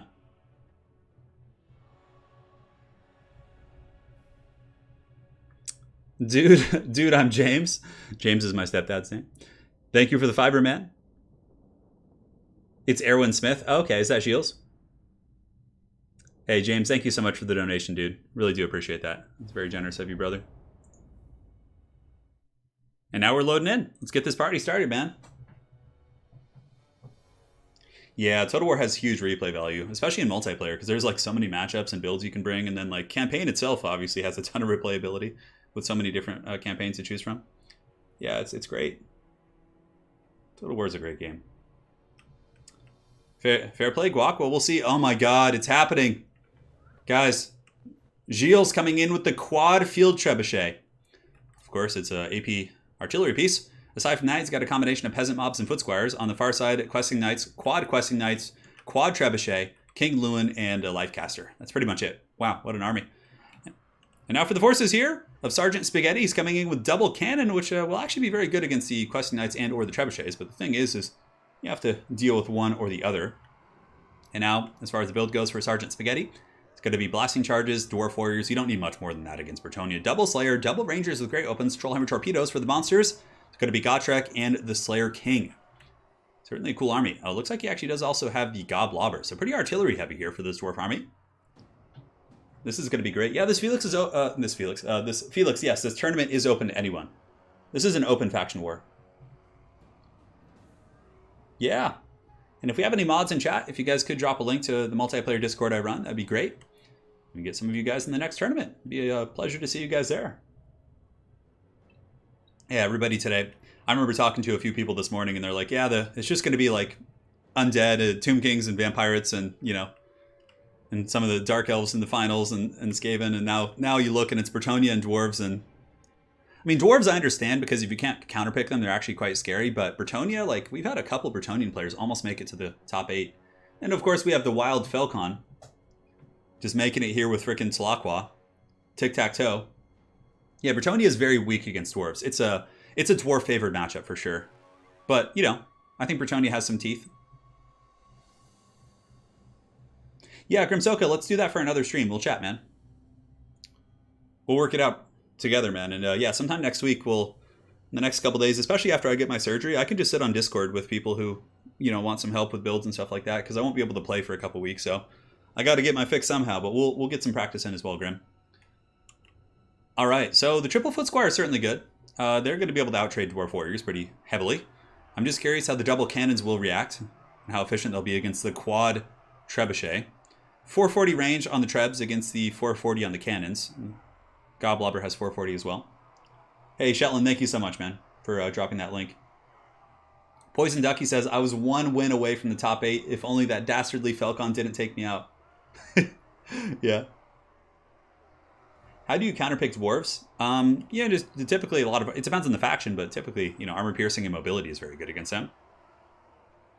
I know it's here, guys. And that's the thing about faction wars. Eventually you're gonna have to beat one of your counters. So Giles says, beer sucks, the wine is the best, the lady wills it, he says. That's so good. He's talking smack on the dwarves' beer. I don't know if that's a good idea. I don't know if it is, guys. We're going to find out here in a minute. But dwarves have some really bad matchups, and so do Bretonnia. There are two factions that have very stark playstyles that are countered very heavily in certain ways. Yeah. Let's go ahead and take a look at the army size as well. It looks like 1,064 and 872, respectively, for the army sizes for the dwarves and Bretonnia. Giles is certainly going to have to get some crazy micro going. It's going to be a tough box to crack. Double Slayers plus, obviously, the double Great Cannon really is going to put a ticking clock here. I wonder what he's going to shoot with the cannon. Is he going to shoot the Questing Knights? I mean, maybe that's kind of his school of thought, right? Like, if the field trebuchets are being shot, then what's going to happen is the Questing Knights are going to be able to run shop. Or is he going to shoot the Questing Knights and eat the trebuchet fire? Certainly a little bit of a conundrum here for Sergeant Spaghetti, but I do like his build. Gotrek plus Ungrimmar. Going to be very, very... Chat's going crazy. Yeah, one of my things is someday I want to go to Warhammer World and go to the Bugman's Brewery and actually have one of their Bugman's brews. I know it's probably not the best beer, but just to say I did it. So yeah, the artillery here for the Bretonnians is going to get hammered really bad. I mean, they're using these haggard wooden trebuchets here, and the dwarves are just using far more advanced technology, it looks like. And yeah, one trebuchet is already gone, so Giles is going to have to advance. I don't think he can afford to sit here. I mean, he had to have been expecting the double cannons here from Sergeant Spaghetti. He had to. Yeah. Talking smack on the dwarven beer should cause them to rampage. Well, I mean, they are going to rampage when the Slayers get in combat. I can assure you. These peasants, their wine is not going to save them. Granted, the peasants aren't given any wine, I'm sure. Maybe the knights ride into battle drunk, I'm not really sure. But here we do have a big old Lewin up in the sky looking for an engagement, but the Rangers with great weapons and are able to throw some of their axes and force Lewin back. And the trebuchets are actually going after the Trollhammer torpedoes, so opting to go after the anti-heavy piece here in this army, which is certainly not a bad idea. Yeah, there's not too many good targets for the trebuchets, to be honest. Yeah, not too many. The Bugman's Brew is pretty honest, yeah. I was starting to get a little bit heavy, actually, in the past month. I was drinking a beer every couple nights. I'd have one, and I was also eating a lot, not exercising. And then one night I just walked past the mirror and I looked at myself from the side, and I was like, oh god. What have I become? So I've been running a mile, 1 to 2 miles every single day, and I've already lost a little weight, but man. I just had to listen to Karl Franz's speech to get me hyped to lose weight. He's like, no longer. I'm like, no longer. Will I be overweight? It's time to run. All right, so the first engagements are underway. The Questing Knights are going to be collapsing on the Dwarf Warriors here, but Dwarf Warriors do not... Yeah, they do actually have charge defense against large. Forgot that. I thought they were minors for some reason, but... Questing Knights going to be pulling back. It's certainly going to be a tough cookie for the Bretonnians to crack. If they can win this, I'll be very, very impressed here. Yeah. Dwarves would make very, very good football players. They'd be really good linemen because they have low centers of gravity and they could just pick up the people in front of them because they're so strong. Dwarves are freakishly strong in lore too. They can lift so much weight. They're so powerful. Yeah. And here comes King Lewin pulling back here, as are the Questing Knights. They're taking a couple casualties, but the dwarves are taking some damage as well. And good engagements here with the Questing Knights where they can, just kind of trying to wear down the dwarven lines, but there's a lot of missile play coming in. The Rangers with the throwing axes are getting good damage, but Bretonnia charging in and out, getting some good work here on the back line. This is super micro-intensive. You can see here the Bretonnians are pulling back and forth with all their Questing Knights, but though they're doing good damage, they're also taking massive damage. The trebuchets, looks like 3 are online. The 4th one might come back online. And I guess that is like a constant value piece, right? Like, the longer this battle goes, the more value the Trebs get. And it looks like the cannons have actually been switched onto the Questing Knights now. Now it looks like the Foot Squires are going to be coming in, which is good. But the fact that the Foot Squires haven't taken too much damage on the approach means they're going to be getting some good engagements for sure. Yeah, here they come. Anti-infantry, armor piercing. Should be able to make very quick work here of these Dwarf warriors here in the front line. Not quick work, but they'll be able to win that fight eventually. So Giles getting some good steady pressure, wearing down the Iron Drake lines. And now it looks like the Trebuchets are shooting at the Slayers, but the Dwarven cannons... Ooh, Giles has to be careful. It looks like his Damsel of Life is actually taking a little bit of work. And the Treb missing some of those miners very, very narrowly. And Foot Squires are in a good engagement here in the front. Granted, there's going to be some throwing axe fire, and man, those Rangers are doing great damage. Sergeant Spaghetti is playing very, very well. And here, the Questing Knights, every time they come in, they're getting punished for sure. Giles looking for that kind of golden egg here, trying to find his way into the back line without taking too much damage. King Lewin charging in. But he is using the Sword of Couronne to butter up the stats here, and some of the Questing Knights able to lend to the frontline fight, allowing the Foot Squires to get through. And once the Foot Squires get through to the front line, that becomes quite scary. But, ooh, big problem here. The Damsel of Life down to 800 HP. She got wrecked. I think the cannons were actually focusing her. Very, very punishing stuff. But this is a good engagement for Bretonnia. Foot Squires will trade very, very well with Slayers. And now Lewin, of course, has the huge mobility advantage. And the back line is being hammered by Questing Knights as well. Is Giles going to be able to get in here? Giles? How do you actually say that? Is it Giles or Giles? Yeah, let me know, guys. And here comes the Questing Knights surging onto the cannon. So the Dwarven cannon is actually knocked down. Bretonnia certainly doing a good job. And ooh, here's the cookie jar he was looking for. Now these Questing Knights can kind of bounce around the back line. We even have some peasant mobs who found their way through. And though they won't kill the cannons, they are going to be able to get in there and keep them from shooting, which is certainly impactful. Foot Squire is getting a little bit worn down. It looks like the Dawi are pulling ahead here in this game. Certainly a very, very hard matchup, like I said. But all the Trebs are back online. That's something to think about, too. Like, if Bretonnia can take out the cannons, or at least shut them down, and then, like, pull back, the Trebs could then, you know, have relative free range. And Lewin cycle charging should be good, but, man, he has to deal with Gotrek also. It's the second one, Giles. Giles? Okay, thank you, guys. You pronounce it Giles. Okay, thank you, guys. Appreciate that. I'll try and get it right. I'm pretty terrible with pronunciations. I mean, I studied Japanese in high school, but as far as French, certainly do not have any expertise there, though I think the language is very cool. So Lewin going to be jumping around, going after the Dwarven army where he can, and you can see the balance of power is actually being pulled back for Bretonnia a little bit, as the Trebuchets are starting to get steady value. And the thing is, if the Dwarven assets break away from the army at any point, Giles is going to be able to just chase them down using his Questing Knights and some of these other units. Yeah. Trebs are really starting to pound home, guys, and if you look at the ammunition on the Trebs, I mean, they're all pretty good on ammo, honestly. Lewin is still up in the sky, can get some good cycle charging, and like keeping the Dwarves here, killing the artillery is huge. And you can see that's what he's focusing. Yeah, he dives into the cannon here because he knows if he could break the cannons off, he's going to be able to win with the Trebuchets. Slayers are coming in, though. Lewin has to be careful. There's two anti-large angry Slayers near him. And there goes King Lewin. He's running for the hills. He's trying his best. So if we look around the battlefield, Bretonnia does have a bit of a second win with their infantry coming back in. Foot Squires are making their way back. Honestly, though, maybe just like pulling the infantry back and just using the Trebs. But yeah, that one Dwarven cannon is a big problem. That's going to be able to counterfire and kind of, you know, keep the Bretonnians forced to engage here. Questing Knights going for the low-hanging fruit where they can. Trying to get these miners with blasting charges down. Able to get them there. I don't think Felix is in this army. No, there's no Felix. It's just Ungrim. And yeah, he knows that cannon is a big issue, and that's why he's going in.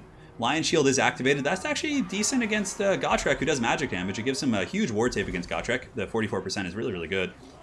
And the cannon isn't quite broken, but look at this. He's actually able to force the cannon crew off the cannon. And if Bretonnia is paying attention here, he's going to be able to come in and slam that cannon crew with these Questing Knights, and I think he sees that immediately. Does he? No, he stays on those guys. That would have been a really good catch because they were away from the Slayers for a moment. But man, he is scrapping hard to win this game. Dog, thank you, man. Thank you. Thank you for the kind words. You fool. The cannon is broken. That is pretty big. Because now the Dwarves are forced into a situation where the reason why Bretonnia deploys their Trebs so far apart is if the Dwarves want to go kill one, they have to like split up, which favors Bretonnia, or they have to, you know, just march to each one individually the whole time being shot. Oh my god, this is crazy. Bretonnia might be able to win this. It's hard to say. The Slayers plus the characters for the for the Mighty Jawi are going to be really, really hard to kill. That's my concern. If they are surrounded by peasants and being cycle charged by Lewin, that is one way to deal with it. And you can see the dwarves have kind of realized that they can't hold this position any longer. And now they're going to be advancing on the trebuchets. So what you would want to do as a dwarf player here is advance on the one with the highest ammo and just kind of take a look. So this one has high ammo. The center would be the place to go. Let these two trebuchets on the outside run out of ammo and just go for these two right here in the center. This one and this one both have the most ammo. So you would want to do that. But it looks like Bretonnia is not going to let him advance. The heir himself, King Lewin, is going to be kind of holding him back. But he's got to make sure not to take free damage like that. He's got the mobility here. Yeah, he took a lot. Lewin is getting not close to his healing cap, but it is becoming visible. Trebuchet is still shooting in. There are still some knights for Bretonnia, so we have questing knights here. What else do we have? Do we have any other questing knights around the battlefield? Looks like we have 8 there. We have a decent squad here, which has 17, so certainly enough to pick off the weaker aspects of the Dwarven army. And this harass is really good, because the more harass you do like this, it's keeping the dwarves from advancing and making it very, very difficult. The peasant mobs probably don't want to engage until they have to. I think just pulling back and using them to tar pit in the 4th quarter is going to be the best bet. But as ammunition does run out, you can see the dwarves are starting to pull ahead here. You know, I actually thought we would see something a little bit different from Bretonnia. I thought we would see Royal Hippogriff Knights with like healing and stuff, like regrowths. That's probably the way I've seen this matchup played the most. But, you know, this style of play obviously works as well. It's tough, but those Dwarven characters are just such an anchor. Ungrim plus Gotrek, that is a lot of meat to have to get through. And also the Rangers with Great Opens aren't slouches in combat. They do have 23, 21, 30. So good AP values, not the best combat stats, but you don't need much to defeat peasant mobs. You can see the peasant mobs are running from the hills from the dwarves, the stalwart folk of the mountain, able to get some good DPS in there. Lewin getting a good isolation here on the dwarf warriors away from the slayers, and the slayers are getting worn down. The trebuchet is certainly netting some decent value, but ammo, like I said, is running very, very low. I guess these ones are still shooting as well. One of my dogs is just barking nonstop. I'll have to check this after the game, make sure all is good. Peasant mobs here, 90, 94, 86, 31, respectively. I don't know. It's going to be a tough one for Bretonnia. He's going to have to get some really good engagements. The Bretonnian peasant mob and foot squires are now moving in, which there are some foot squires mixed in, so there's some troop quality. I mean, the dwarves don't have much left aside from their heroes, really. And I think that's what, you know, Giles knows. He needs to take these guys out and then go after the lords with Lewin cycle charging in the 4th quarter. Maybe take off the firing here from the trebuchets, kind of turn them off right now because they're going to be doing some friendly fire, probably shooting into your foot squires and peasants. But yeah, I mean, if you guys look, the dwarves really have almost nothing left in the infantry department also. Yeah, everything's like kind of wavering here for both sides. The peasants fighting with their pitchforks and their rakes, fighting for the lady, certainly doing their thing. King Lewin, somewhat healthy. I mean, he's healing too, which is big. It's such a problem, though, that the 2 dwarf characters are unbreakable. Like, that's going to be such a pain to deal with, especially if there's no infantry support. I mean, I guess he's going to try and use his trebuchets to snipe those characters, which is smart. And yeah, the dwarves are breaking everywhere. And the thing is Giles can chase them down using the questing knights. Hey, Underdog, take care, man. Yeah, you're very welcome for the content. Hopefully you're enjoying the stream.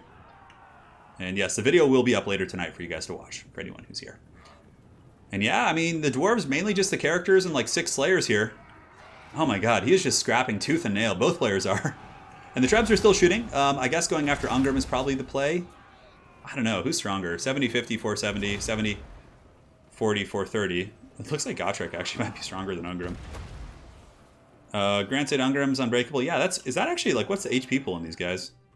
Maybe Ungrim's tankier, though. That's the thing. So Ungrim isn't quite as offensive as Gotrek, but he does have the 120 armor, which still matters against AP monsters. Because some of the damage is actually, obviously, not armor piercing. So Lewin able to chase these guys off. Questing Knights doing the same thing, making sure to shatter the entire Dwarven army. And now the Trebuchet is just kind of shooting.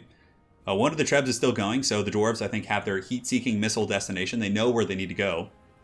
Oh my god, what a scrap. Gotrek is... Look how much bigger Gotrek is than the other Slayers. He's just like the Alpha. The Alpha leading his pack. Oh my god, what a game!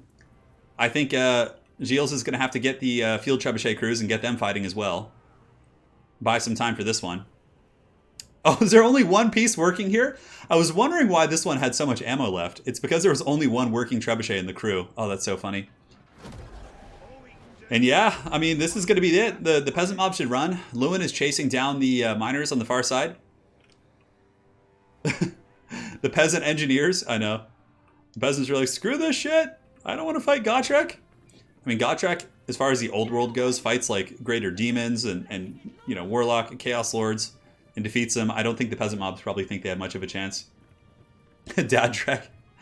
Yeah, good splitting here, though. He's running with these units, and Lewin and the Questing Knights are in combat over here with some of the miners, you can see. On the far side, Lewin is going to have to make his way back. I think the dwarves... Honestly, if I were the dwarf player, I'd probably just stand still and just be like, all right, just use your ammo. I'll be here, because he's not going to be able to catch too much. One sec, guys. I think my dog's just going crazy. I need to check something. I'll just sit here on the... I'll give you guys a big cinematic view for a second. Yes, so you guys can see everything. I'll be back in just a minute.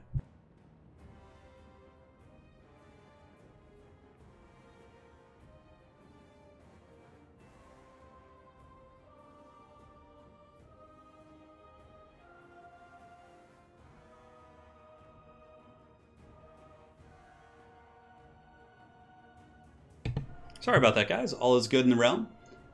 We are back. Yeah, the dwarves are just kind of chilling here. The trebuchet crew, I'm not really sure what they're up to, but I guess Lewin is on his way back as well. The Slayers are supposed to go, yeah. Lewin chasing off those units. Questing Knights are back. It looks like the final battle is underway. The trebuchet is now manned, so he basically moved the trebuchet people onto this one. He's going to need to attack with something, though.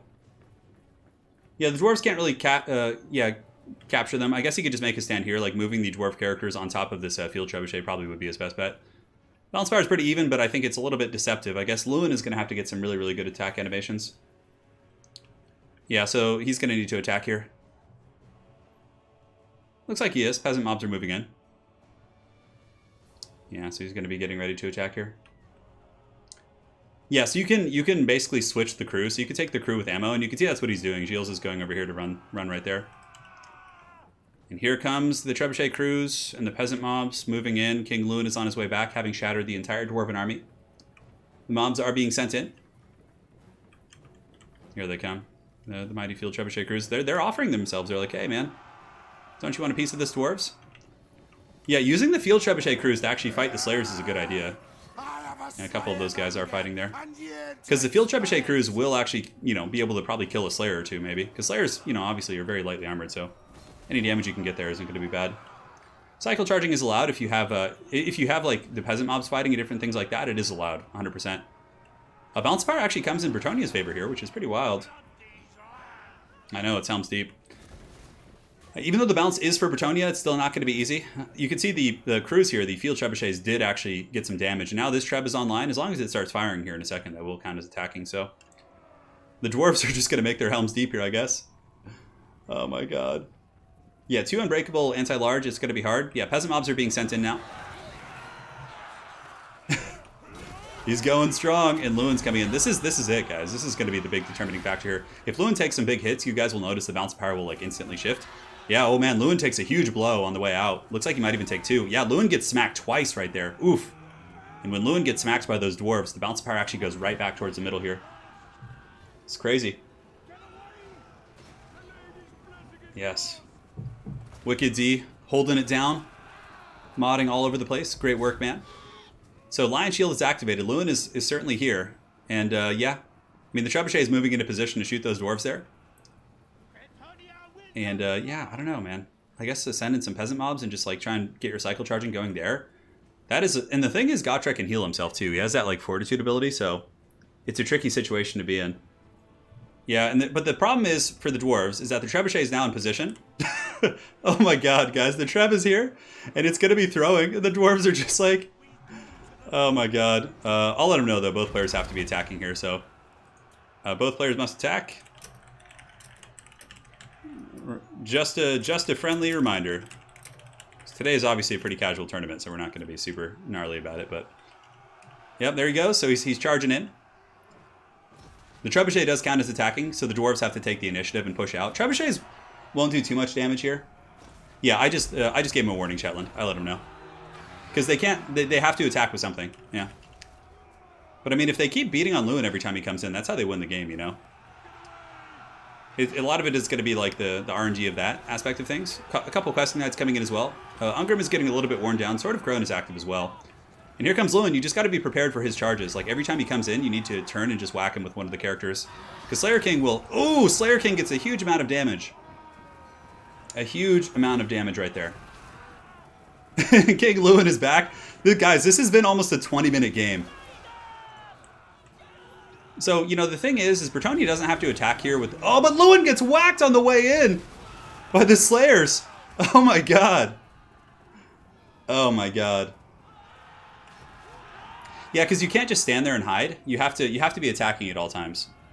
Like, and the trebuchet counts as attacking, but the dwarfs, obviously...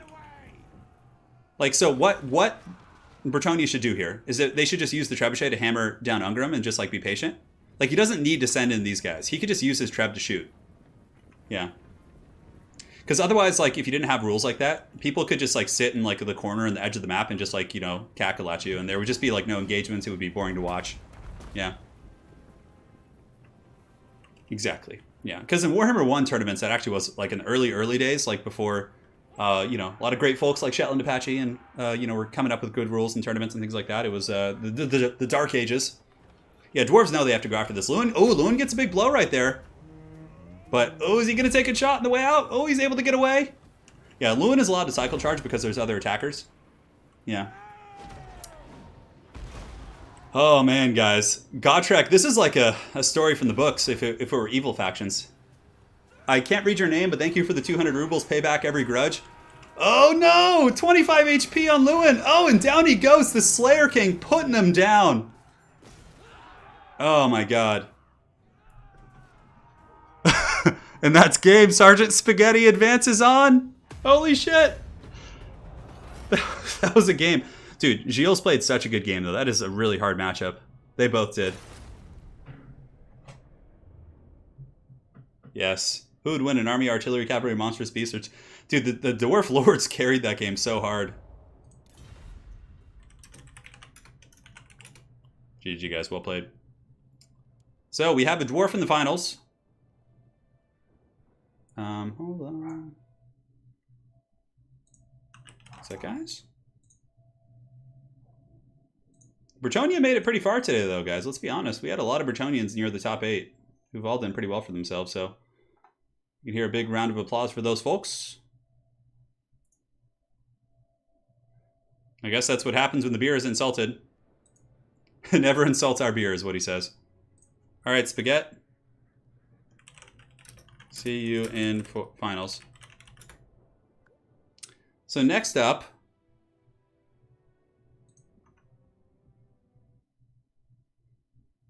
so yeah, it's going to be Dwarves versus Chaos, and then on the bottom side, it's Dwarves versus Aqua. Oh my God, guys, we could get a Dwarf Grand Final. Oh, please, a Dwarf Mirror Match Grand Final, best of 5. No, no. No, don't do this to me. So next up, we have Falcon and Anticity. Falcon, Anticity.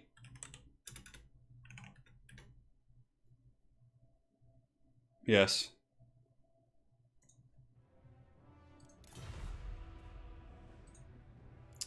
All right, so Giles is here. He's gone now.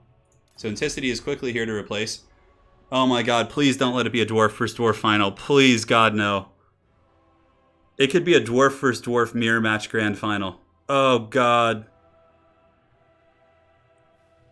It's going to be like a 5-hour stream if that happens. Okay, so we have Anticity who joined first. I need Falcon to... one of the players to not let that happen. Okay, Anticity taking a quick break here.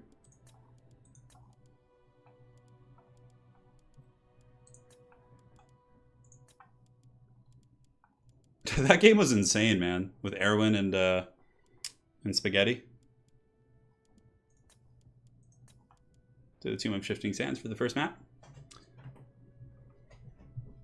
A best of 5 Dawi mirror. I know, dude. I don't want it.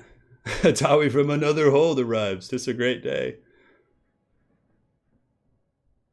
You know, I had some ideas about the, because a lot of, one of our ideas we were doing before, and if you guys are enjoying the stream, please do drop a like. It helps me out quite a bit. It helps basically let YouTube know to share my content with people who aren't in the channel.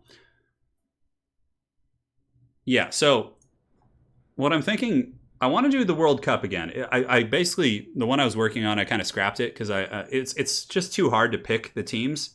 And obviously there's internal politics with some of the teams. Like, they want to have their friends from their countries play, and it becomes a little bit tricky. So what I was thinking for the World Cup at some point is we're going to do what's it called? A qualifier for each country. So I don't know when it's going to happen, probably after I recover from my hand surgery, but at some point we'll have a qualifier. So there will be a USA qualifier, and the top 3 players, so first, second, and third place, would be Team USA. So I would do qualifiers for every single country that wants to play. It would be like an ECL style tournament. You know, anyone can join as long as you're from that country, and then you qualify for your respective team, and that's it. Like, then it takes away all the politics. It takes away all the picking and choosing. It's just the 3 top players who qualify in that tournament are your team. And then from there, we would then play the World Cup Grand Finals with those teams. Yeah. Yeah. It's going to be interesting. Falcon's certainly limited because he's playing a sub-faction. Good luck, have fun. So this is actually best of 3, guys. So this is the first of our semifinals here. So it's going to be, let me go ahead and update this. It's going to be Sergeant Spaghetti facing Papa Palpatine on the top side of the bracket, and the winner of that will face either Anticity or Falcon here. So we have 2 dwarves in the top 4, and then a Chaos and Lizardmen player. Wow, that's would not have expected this. Anticity says, "Oh, geez, this again." My hand surgery is on July 9th. Yeah, I won't be able to probably play for a couple weeks. I'll have videos like pre-scheduled to go up, so there'll still be content for you guys, but probably not as many streams and things like that. I might do some sort of like a podcast format during that time. What Dawi build would I bring? Longbeards with shields, thunders, slayers, trollhammer torpedoes. I'm getting a couple surgeries. Yeah. What if a country if the country doesn't have 3 players, then whoever wants to would just be the team. Yeah. But I think we would require countries to have at least 3 players. Yeah. Falcon has only been playing Tlaqua the entire tournament, and he's used tic-tac-toe every single game to get here to the finals. Yeah. Darth Pendragon, it's on the 9th, yeah. It's on the 9th of July. It's an outpatient surgery, so they just like chop into my hand, cut up a couple things, and then let me go after an hour and a half. It's very like non-invasive, but it'll take a couple weeks to recover. Probably like 6 to 10 weeks before I'm back to normal function. Yeah. But I'll be able to do like basic keyboard stuff like pretty quick, he said. So not like microing fast, but like spectating games and doing commentary, I should be able to still do that. Yeah. After a week or 2 probably, when I get my splint off. Dob, what are you referring to? You'd love to be on as a guest? Just saying. Magic, yeah, it'll be interesting. I'll find a way. How would you play Dwarf vs. Dwarf? Oh my god, it just becomes a circus. Yeah, breaking it up by regions might be a good idea. Hunter Roberts, yeah. NA, Europe, Asia, yeah. It could be. I think it's fun though, because here was my kind of plan, was to do the World Cup qualifiers. So you get the teams, and once the teams are set, that is like the team for the year. So that would be the World Cup team for, let's say, 2020, right? And then from there, you play a Swiss league. So every team would then play every other team, and like the top 4 teams with the best standings would advance to the grand finals, which would be like a traditional stream. So even if they like lose, it's like based on their wins in total, not necessarily like the outcome of the best of 3s. Yeah. Hey, Grimsoka, dude, thank you so much. And you've been helping a lot, man, so do appreciate that. Oh, yeah, Dov, absolutely, dude. 100%, man. I ordered some new microphone equipment, like some really, really good stuff. I got XLR microphone with like a new boom mic and an arm, so my audio quality next week is going to be like exponentially better than it is now. Yeah. So I ordered a bunch of new microphone equipment. I'm trying to upgrade for you guys. And sometime this year, I'll be getting a new PC also, because this computer is from 2016. It's getting a little old. Yeah.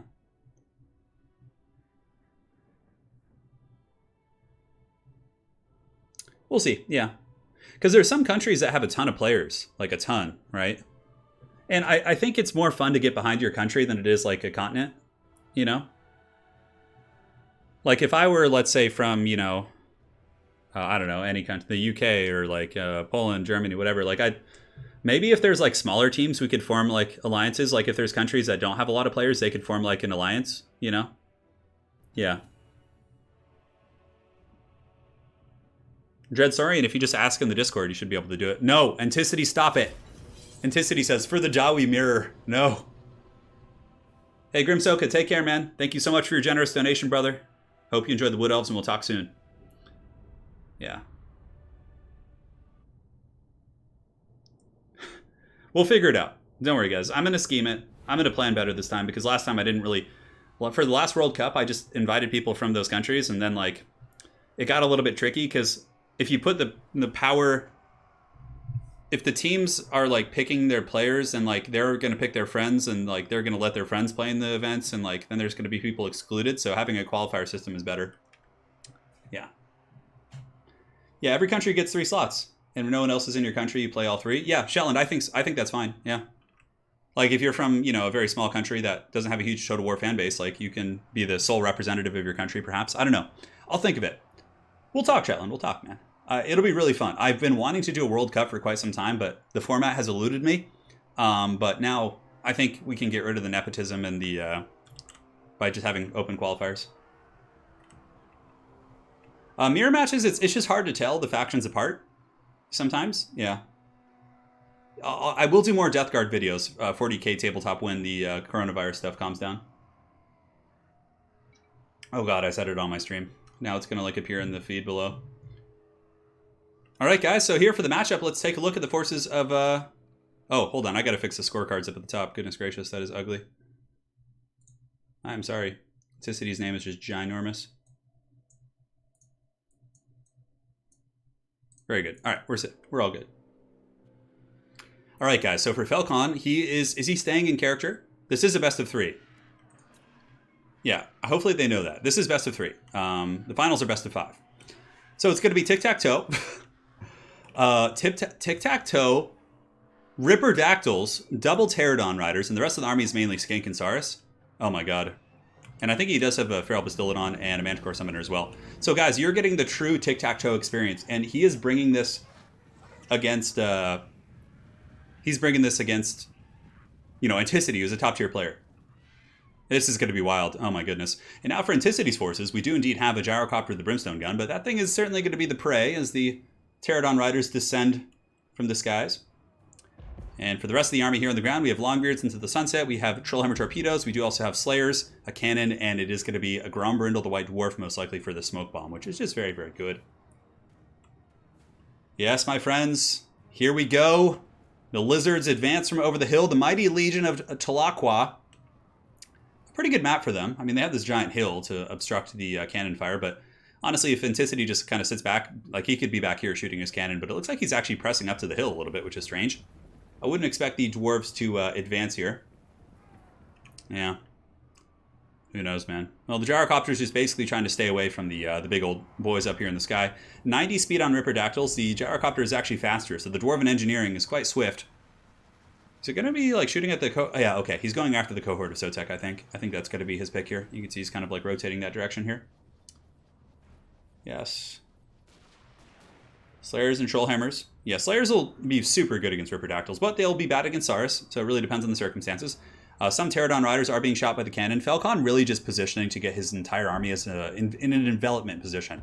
So if he can, like, surround the full army and then, you know, collapse all at once, that's a really important part about playing against Dwarves. If you trickle in, it really allows them to isolate and remove threats, whereas if you are able to get a full envelopment and surround them, very, very strong. So currently the Pterodon Riders are being shot, not the Ripper Dactyls. I feel like the Ripper Dactyls are a much bigger threat, but we'll see. So the battle is underway here. We do have the Longbeards engaging against Saurus. I think Longbeards do win that fight, although the Saurus are getting a little juicy downhill charge here. I don't really know about how that actually affects combat, like, exactly.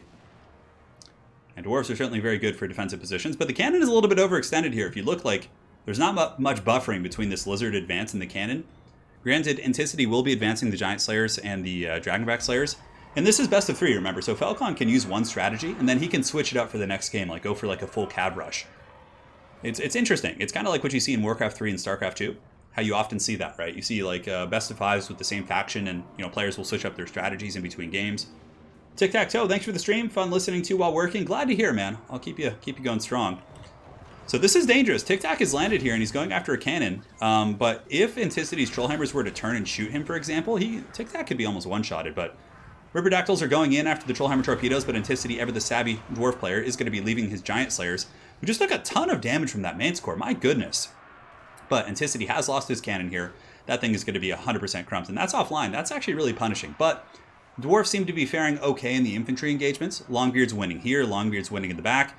That cannon is freaking shattered. My goodness, those Ripperdactyls tore that thing to shreds. That is straight brutality.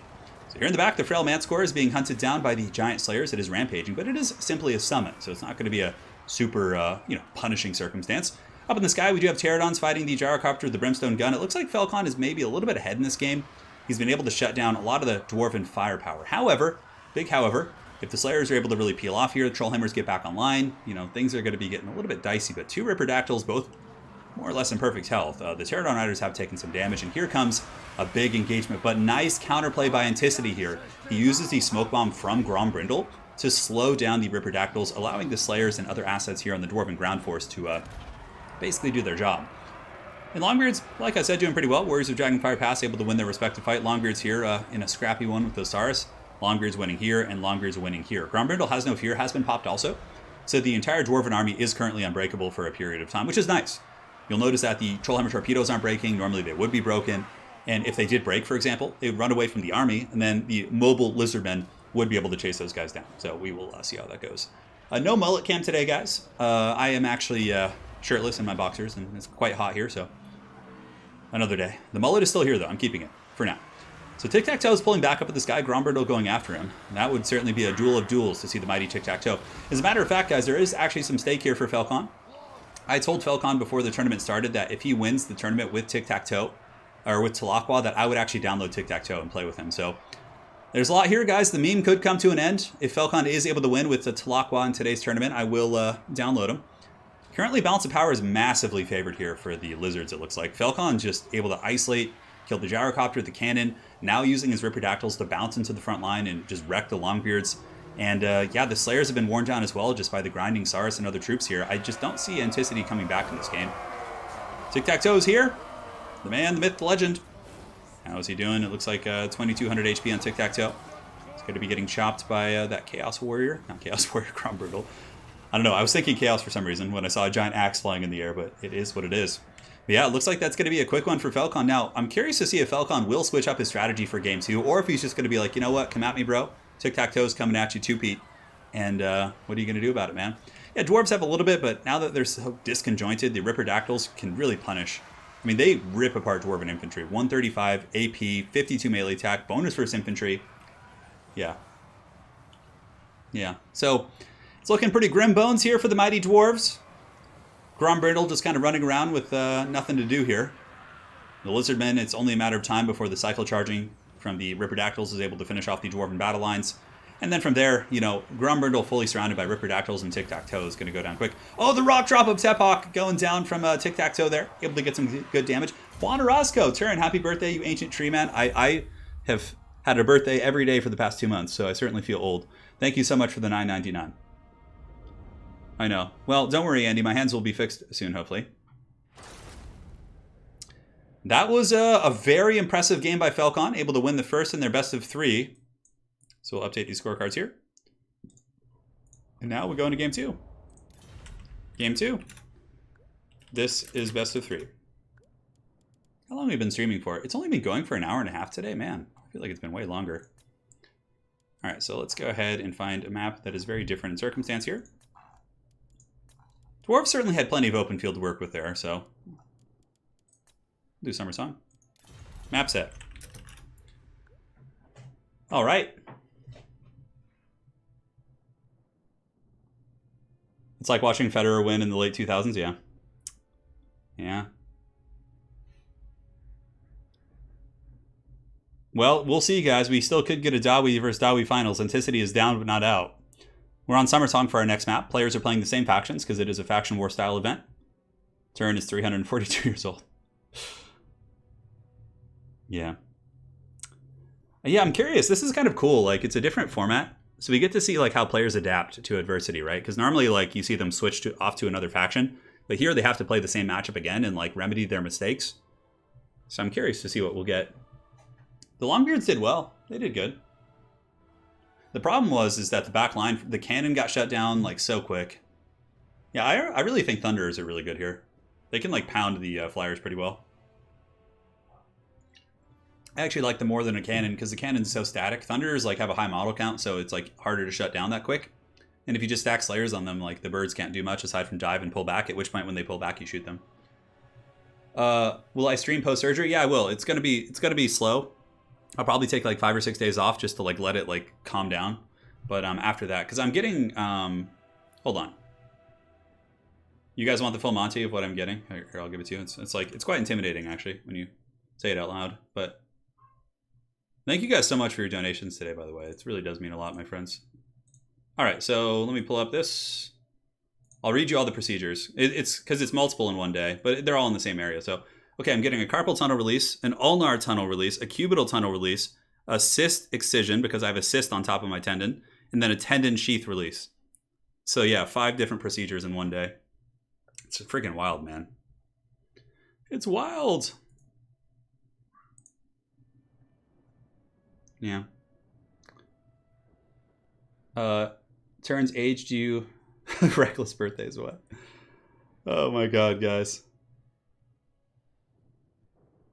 800 likes and hashtag job pays.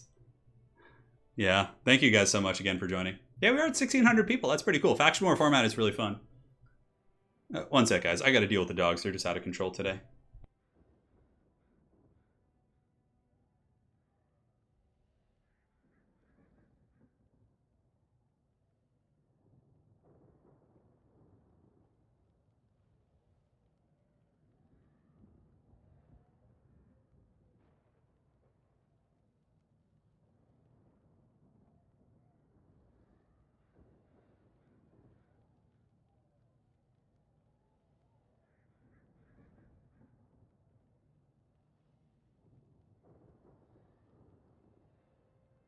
All right, I'm back. Yeah, I know. We got it, man. Yeah, I know for sure. The full release. Yeah, the faction war is like quick too, because like if you commit to playing like an ECL or a traditional tournament, it's like a balls deep commitment, right? Like if you're winning, like the best of threes are so long, but faction war, it's like this style. Like we got to the grand finals like after an hour and a half of tournament play with 70 people, more or less. Have I tried turning my hands on and off? Yeah. I was pretty bad with my hands when I was younger though, like because in the early days, like growing up, I was like on the PC all day. Like, and the thing is, like, I have a lot of friends who are like, you know, really into computer gaming and like, you know, quite the archetypal nerds of the early 90s and 2000s. But the thing is, they didn't do sports also. And so I was gaming for like 8 hours, just going deep. And then I would play football and lift weights. And then on top of that, I rode a motorcycle, which really like jacked up my hand because it had a really rusted clutch. So every time I was like pulling the clutch in, it was like straining my hand. So, yeah. And I got in a car accident which jammed my right hand really badly. So it didn't like damage my right hand at the time, but it led to like long-term issues. Kai Bruce, all the best for the surgery. I hope you heal fast and get back to streaming. I will, man. And Kai, thank you so much. I probably will open up doing like podcast streams where I just like grab some folks from the community and we just shoot the shit. You know, just talk about matchups and have some fun and all that sort of stuff. Yeah. But I'm pretty confident, the doctor is pretty confident I'll be back to more or less normal after like 6 to 10 weeks, which is great, which means I could stream every single day, you know, for 4 to 6 hours. I could just go crazy potentially, which is really exciting because there are issues that can be fixed. You know, it's not like something that can't be fixed. Yeah. Yes. Kai, thank you again so much for the donation, man. Yeah, Papa Palpatine says, I like this format because you could just skip the pick and ban phase. Papa Palpatine coming into the finals. I know, Felix. Thank you, man. I've showed my football. Somebody wants to see the football highlight tape? Oh, God. I could show you guys. We could do it after. I'd have to find it. I think I have it on YouTube somewhere, actually. I have it private on YouTube just to save it. Hey, 6 to 10 weeks isn't that long, though, really. Because, guys, I need to get it taken care of. And honestly, I'll still have content going out. Like... and I'll be doing content like more casually, but yeah. We will do it. Yeah, I played football for 7 years. I ran track and field for 3 years in high school, and then I ran in college for 3 years as well. Yeah, those were the days, man. I just want to get back to doing jiu-jitsu, man. That was like, of all the sports I've done in the... you guys used to play football too. Right on, man. Right on. Let's get those concussions, boys. Try yoga. Yeah, I'll do some yoga for sure. Lady Turin is actually really good at yoga. She's like super flexible, so we'll do some of that. Yeah, man. I'm excited. Yeah, I know. Seriously, Felix. I'm from West Coast. Yeah, I live in California. Los Angeles area right now. I'm not originally from here. I'm originally from a small town called Ojai, California. It's like a tiny village. Not village, it's a city. It has, but when I was growing up, there was like 6,000 people there, and I think there's a lot more now, but yeah. Zero, the younglings can gang up on me playing left-handed. Yeah, we could do magic streams probably. That would probably be manageable. All right, guys. Back to business. I know. But my favorite sport I've done in the past like years is I love playing jiu-jitsu, man. Not playing jiu-jitsu, doing jiu-jitsu. And also I played club soccer a little bit in college, or football as you guys call it in the UK. But yeah, I love doing jiu-jitsu. It's so much fun. Don't worry, man. Take care of yourself. I will. Thank you so much for the $14.99. Yeah, I played American football and real football, as you call it. I did both. I played soccer, aka football, in high school, and then I also did it in college. Don't worry, take care of yourself, man. I challenge the Warriors of Sigmar to make this a $1,000 stream for Turin. No, dude, don't. I'm good, man. I got it financially taken care of. Don't stress it. My insurance actually came through pretty good with this one, so I was surprised. But Juan Orozco, thank you so much for the 99, dude. Please. I appreciate all the donations I've gotten so far. Just, I hate to think you guys are like financial. It's a hard time financially for people, so yeah, man, thank you so much. Yeah, in the rest of the world, yes. Juan Orozco going in balls deep again, and here we are. This one's for you, Juan. It is time.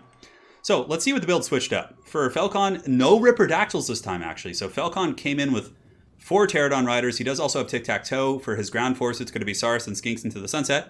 And Quad Croxagore. So opting to cut the Ripperdactyls and then tech into the Quad Croxagore. So very much like a more classic Felcon style of play, just run over the dwarf front line with Croxagores. And now for the Forces of Antiquity, he's got a Gyrocopter with Brimstone Gun. He does have Dwarf Warriors, Miners. We do also have Grombrindle the White Dwarf.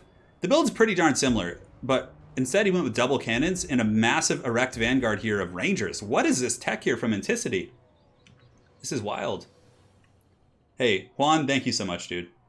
That is super freaking generous. I can't... Thank you, man. Whew. All right. So the battle's underway. It's hard to focus on commentary. Yeah. Yeah, rugby is brutal. I actually really like watching rugby. Rugby is super fun to watch, guys. I 100% agree with that. It's very like fast-paced and intense and brutal. Anyways, the Ranger Vanguard is here. Going to be hammering into the flank here of Felcon Skink cohorts, which of course are shielded, but they're getting value. I wonder if this was some sort of attack against like Ripperdactyls and or Air Force stuff. But, you know, is Antiquity going to be able to protect his double cannons here against the Quad Croxagore? I feel like that's going to be a very, very tough bargain.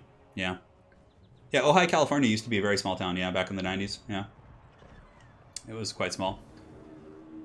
Here on the flank, we have Tic-Tac-Toe and his glorious Air Force. Felcon opting to go Tic-Tac-Toe every single game today. Truly a man of the people here. And let's see if he's able to win this one. Thunders are shooting into Tic-Tac, and he's doing a little bit of juking. Kelly Blair, your streams bring a big smile to my face. I needed this since I lost my job. Oh, dude, that makes me feel bad, man. If you lost your job to COVID. Oh, man, thank you so much for the donation, but hopefully you have, like, money saved. I don't want it to be a financial burden on you, man, but thank you so much. That is a hype donation. The battle still rages on, but Antiquity kind of falling into the same trap as before with the cannons. Both cannons just kind of being hammered down by the Croxagores and these different units. And yeah, you can see that cannon is certainly getting pound town pretty good. The other cannon is still online though, but some Skinks are able to collapse inward, and Antiquity does have a big second wave. So when all these Rangers get in, that is going to be a lot of stopping power. But I feel like, you know, that's 5, 10, 15, that's like 2,000 plus gold. That is not really active in this battle for most of it. I think Antiquity has made a pretty colossal mistake by having those guys so offset. I'm really curious about the thought process with that though. Because like now Felcon is getting to beat down so much of this Dwarven army here. You can see like Croxagores are surrounding the Dwarf Warriors. Grombrindle has popped the no fear buff, but the Rangers are now here. But I don't know. So much of the dwarf army is in tatters. Like the cannon's offline, the iron drakes with the trollhammer torpedoes are offline, and yeah, the gyrocopter's not doing so hot. Falcon just going deep with Aqua today. Deep, man. It is just wild stuff. And he's probably streaming right now. If you guys want to see him playing live, somebody could drop a link to his stream. He's really, really fun to watch, and he's got a great personality, and he's a good dude. So Pterodon Riders are flying overhead, looking to drop some rocks, I think. You can see Falcon is in position here. And he's going for it. He's going for the kill. He drops the rocks, gets half HP off those. Skinks are surrounding. Another rock drop here attempt. But yeah, Anticity is just so far behind. The Gambit did not seem to work off too well. It seems like Falcon's Croxagore Smash was able to just overwhelm the Dwarves. And now you have Slayers fighting, Cohort of Sotek and, Croxies, which probably isn't great for them. Grombrindle's still going, and the Rangers are now shooting. I mean, they're online. Oh, it's freaking... Are they all Rangers? How many does he have? Freaking 5 of those things? Goodness gracious. Or else I haven't really looked into it, to answer your question. Yeah, I haven't. But nonetheless, it's quite a bit of fun. Anticity is kind of pulling this balance of power back a little bit, but I think it's deceptive because it's only a matter of time. You can see the apocalypse is coming to the Dwarves. Just the massive doom stack of Croxagores with their spanking paddles. And boy's about to get spanked, that's for sure. And Croxagores have pretty good armor too, so the Ranger low AP fire. I wonder if this was a tech against the Ripperdactyl play. I think it might have been. And here it comes. The spanking is about to commence as the Dwarves are piled in on. Rangers will have a horrible fight here, and Manticore Summons being used as well. There's tons of Saurus everywhere. Ripperdactyls have finished off the Gyrocopter. Tic-Tac-Toe is still going deep himself. Falcon apparently really, really wants me to play Tic-Tac-Toe. Like I said, I went on his stream and said that if he wins this, I will download and play Tic-Tac-Toe with some upcoming battles. So the age of Tic-Tac-Toe is upon us. Hey, Darth Pendragon, thank you so much, man, for helping out there. And yeah, I don't think there's going to be much they can do at this point. I think that is going to be Falcon advancing to the finals to face either Chaos or another Dwarf player in Sergeant Spaghetti. And Palpatine, of course, playing Chaos. Look at this, guys. The mighty Grombrindle charging in. The Dwarf, the Great White Dwarf, getting some damage in there. Punishing down some of those units. Yeah. Croxagores piling in. Army losses just closing in. A couple Slayers still fighting. It looks like 28 Dragonback Slayers, but though they are good against much of what the Lizards have left, there's still just an unholy horde of Saurus coming. And those guys are going to be very tough to bring down. What's my favorite 40k faction? I like playing Death Guard for Chaos. For Xenos, it's probably Necrons, and for Imperium, probably the Imperial Guard. I don't really like basic Space Marines that much. Yeah. Hey, is there a video for the Turin intro? Yeah, there is. It's up on the channel. You can go back and look. This is giving me horrific flashbacks to playing Dwarfs campaign on Legendary. Yeah. And again, Kelly Blair, thank you so much for that donation. I really hope it's not a financial burden on you, and it means a lot. So thank you so much. Thank you so much. That is very, very generous. All right, so now we have Papa Palpatine against Spaghetti Master, Sergeant Spaghetti. I'm actually kind of craving some spaghetti. Sergeant Spaghetti, Papa Palpatine. Great play today. Both these guys have been practicing long and hard. All right, let's see here.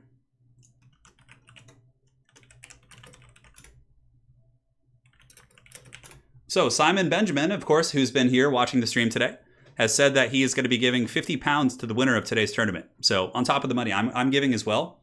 So it looks like the prize is going to be close to like $100 after all is said and done, which is quite cool. Well, more than that because of pounds. All right, man. Wow, they're ready to go. He says, hello there, General Kenobi. Oh, man, this is good. Let me message here. All right, so I'm going to make sure he's in the Discord. Boom. So Falcon awaits in the finals. No surprises there, but I certainly, going all this far with Aqua and using Tic-Tac-Toe every single game, certainly a bit of a nerf, but we'll do Troll Country for this one. Map set.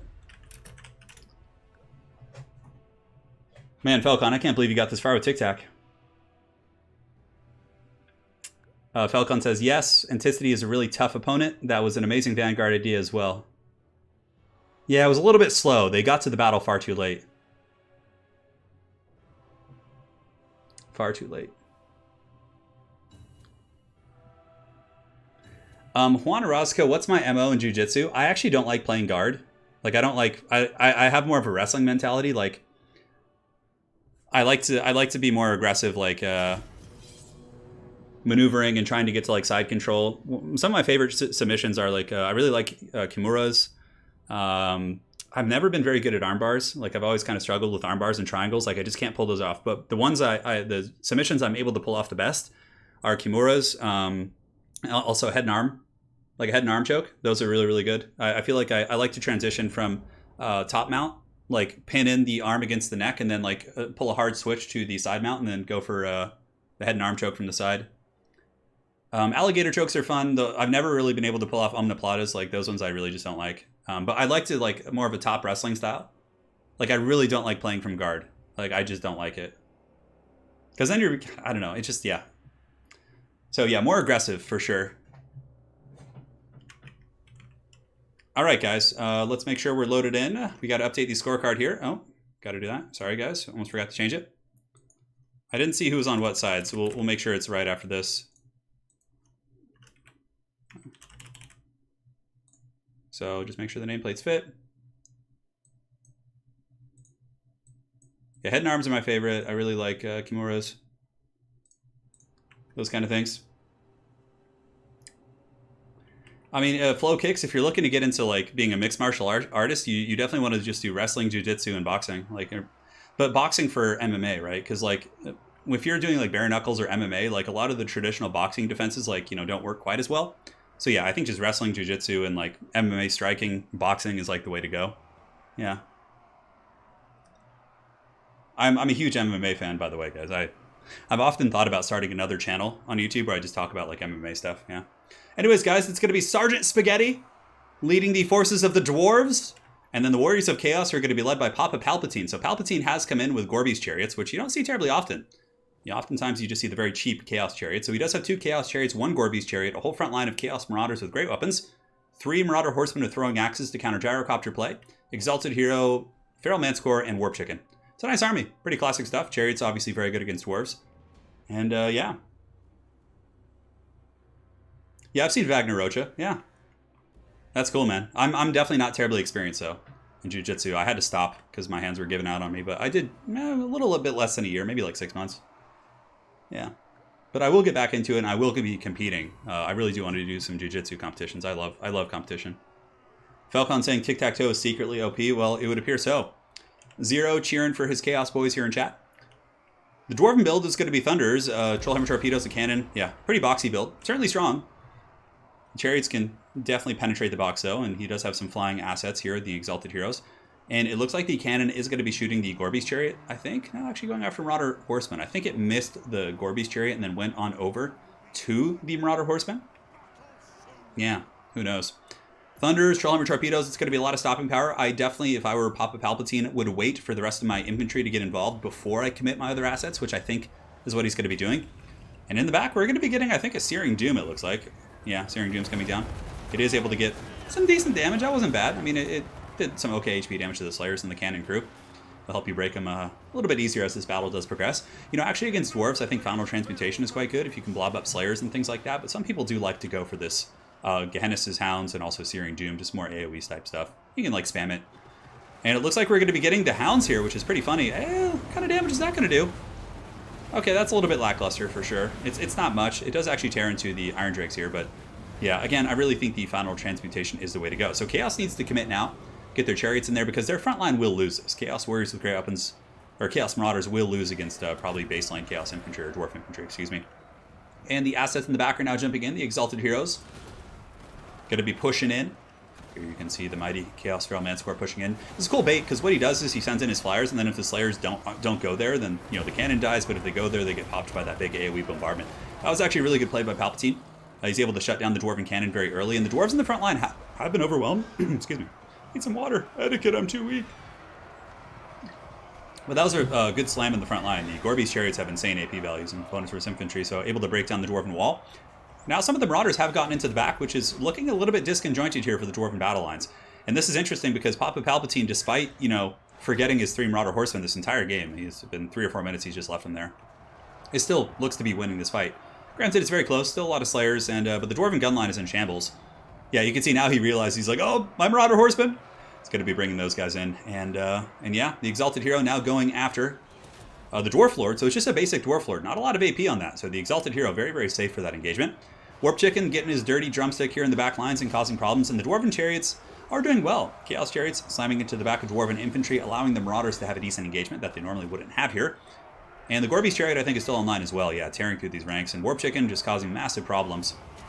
Looks like there's going to be a Searing Doom going down here. It does actually do enough damage to maybe break those Dwarven Infantry. Yeah, the Chariots are doing a lot of work. My one criticism of Spaghetti's build, I think there might have been too much to protect. I think he had like 3 Thunders, 2 Trollhammers, and a Cannon. I think you want to go somewhere in between, like 4 Thunders or 2 Trollhammers. I think having that much is really, really hard to protect. And we saw that this game. The Warriors of Chaos were really able to just capitalize on the amount of ranged assets. Now, having that many ranged tools does give you really decent Alpha Strike potential, but on that same note, it's going to be hard.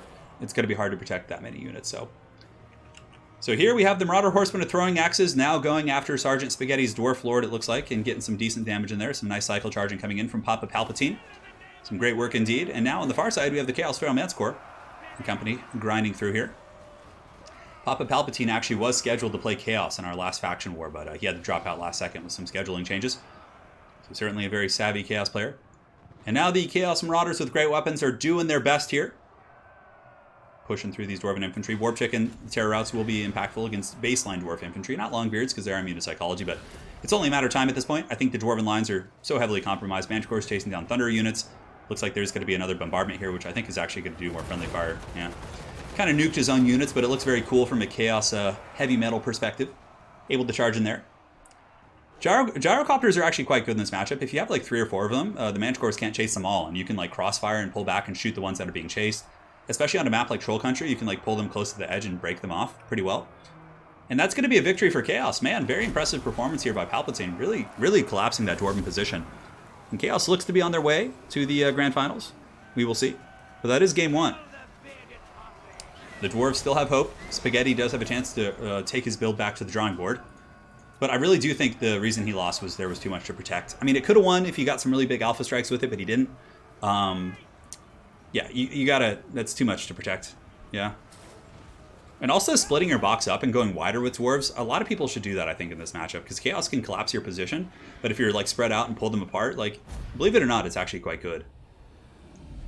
Chaos Fried Chicken is here. Yes, it is. Uh-oh, Spaghetti-O. Hey, well played, though, man. Well played. I mean, the Dwarves have made it to the finals, so they've had some good success today, that's for sure. And now that is going to be 1 up for Palpatine. So let's go ahead and pick another map. We'll do a bigger map. The Valley of Thieves. GG being dropped by both players. Good sports across the board. That's what I like to see. So if I ever decided to play AOS, which race would I go with? I would play the Cities of Sigmar. So basically I would just be playing Empire from Warhammer Fantasy. And I already have an Empire army, so when I'm able to paint again, I'm going to paint up my full Empire army in Reichland colors. And then I'm just going to play... I will play Warhammer Fantasy in Old World, but I probably would be down to play Age of Sigmar. But I'll just be playing with my Empire army and just basically pretending it's the Empire. So, you know. Falcon says, 0 help. What should I do against Chaos? Falcon, you know what to do against Chaos. Come on, man. Come on. GG. Lich109 says, Falcon, you should win. That's what you should do. To force me to play tic-tac-toe. All right. So players working it out. I guess there was 1 too many Dwarf Warriors, but it's not a big deal, considering that Chaos still won the game anyways. Darth Pendragon says, I'm getting flashbacks. Papa Palpatine wrecked my Hiles with his chariots today. Yeah. Yeah, man. Good luck, have fun. And now they're going to do their thing. We're going to just keep this party going, man. In the words of Fred Durst, we're going to keep rolling, rolling, rolling.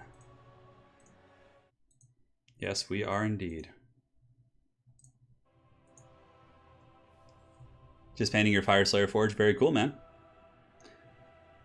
I'm so excited to be able to paint again too. Like once I get my hand fixed, like oh, I hope it works out, because you know surgery doesn't always fix your issue. There's a chance that it just might not get better, but I'm hoping for the best. Darth Pendragon says, can't help it though, have to support my clanmate. Hey, fair play, man. Fair play indeed. Yeah, AOS is a good game.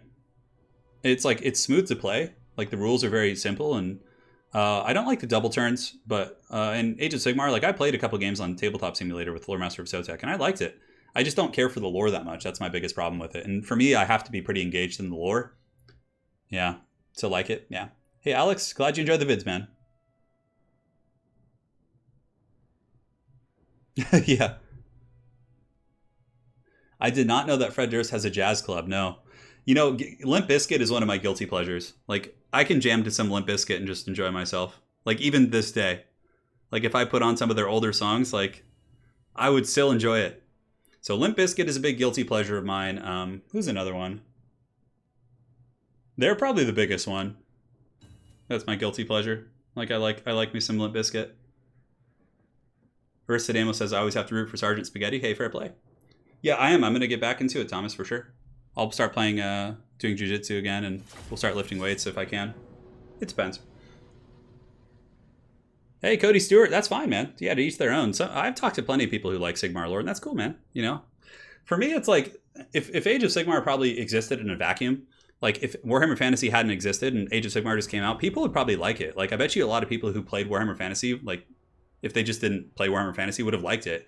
The thing that it put a lot bad taste in a lot of people's mouth when it replaced the universe they love, you know. But like in a vacuum, it's not bad, right? It's just like when, yeah, it's hard. Limp Bizkit was probably one of my biggest ones, though. Rolling, rolling, rolling. Yeah, man, it was great. I really like that song "End Together Now" and "Boiler," "My Way." Take a look around. Like, oh my god, it's such like bro music from the early 2000s, man, and 90s. But I love it, man. Okay, Nickelback. I listen to them as more of like, I have trouble listening to a full Nickelback song. Like, I didn't even like Nickelback that much in the day, but I occasionally will catch myself listening to a Nickelback song. Occasionally. Oh, Korn was another one. Yeah, Korn in the early 2000s. I used to jam to them, and they're a bit of a guilty pleasure. I'll still listen to one of their songs. Yeah. Yeah. Yeah, we had, in today's tournament, guys, we had Bretonnian mirrors. We had dwarf mirrors. We had, like, so many memes today. Yeah. Yeah, I'm excited for the old world to come back as well. And now, guys, let's go ahead and take a look here at the forces here of Chaos. Palpatine, did he switch his build? No, Palpatine's build is the exact same. Except the Demon Spew. Okay, Palpatine brought the Demon Spew, which is really good. Demon Spew actually used them to kill Slayers, because they have high armor against Slayers and high DPS to cut through the light armor of the Slayers and low melee defense. Demon Spew is a really, really cool niche. Like, one Forsaken, one Demon Spew against Dwarves. I love it, man. It's good stuff. Yeah, no, battle tutorial, that's a very fair point. Like, and that's one of the reasons why Warhammer Fantasy, kind of died off, is because it was so hard to get into it. Age of Sigmar is much more, like, easy to get into, and, hence it's, going to pull in a bigger audience, right? Freak on a Leash still slaps, yeah. Mr. Pig, I like Nurgle in 40k, but in Fantasy, I'm not, like, as big of a Nurgle fan, yeah. So yeah, the build for Palpatine's more or less the same. He cut chariots. He cut his chariots, actually. Yeah, just got more infantry. So he brought warriors this time. Okay, so that's the big switch for the army here. He's got Chaos Warriors instead of Marauders. He cut his chariots. He has a single one here, and he's got the Demon Spew. So for the Dwarves, a good adjustment, I think. They actually got rid of many of the assets they have to worry about protecting. And it looks like he did go with the Royal Dowie Air Force here. So you can see gyrocopters with brimstone guns, slayers, a couple rangers with great weapons, but no real like cannon line to protect. I like this build a lot more for the Dwarves. It's going to be micro-intensive. The gyrocopters have to like move and kite and be very efficiently used here. But if he does, he could be in good shape. Josh Lang, cheers for the content turn. Always a blast. Here's my ducats for the hand fund. Hey, dude, please. I don't expect anything. Thank you so much, dude. That's very generous, brother. Yeah, Warhammer Fantasy Battles definitely had a big learning curve. But, some people like that, some don't. To each their own, guys. To each their own. Let's just end it on that. And here the battle's underway. Another Searing Gym going down. A very good dodge by Sergeant Spaghetti. He was able to dodge that pretty well and actually got some good damage on the Warp Chicken. He's using his gyros and other assets to focus down the big old chicken.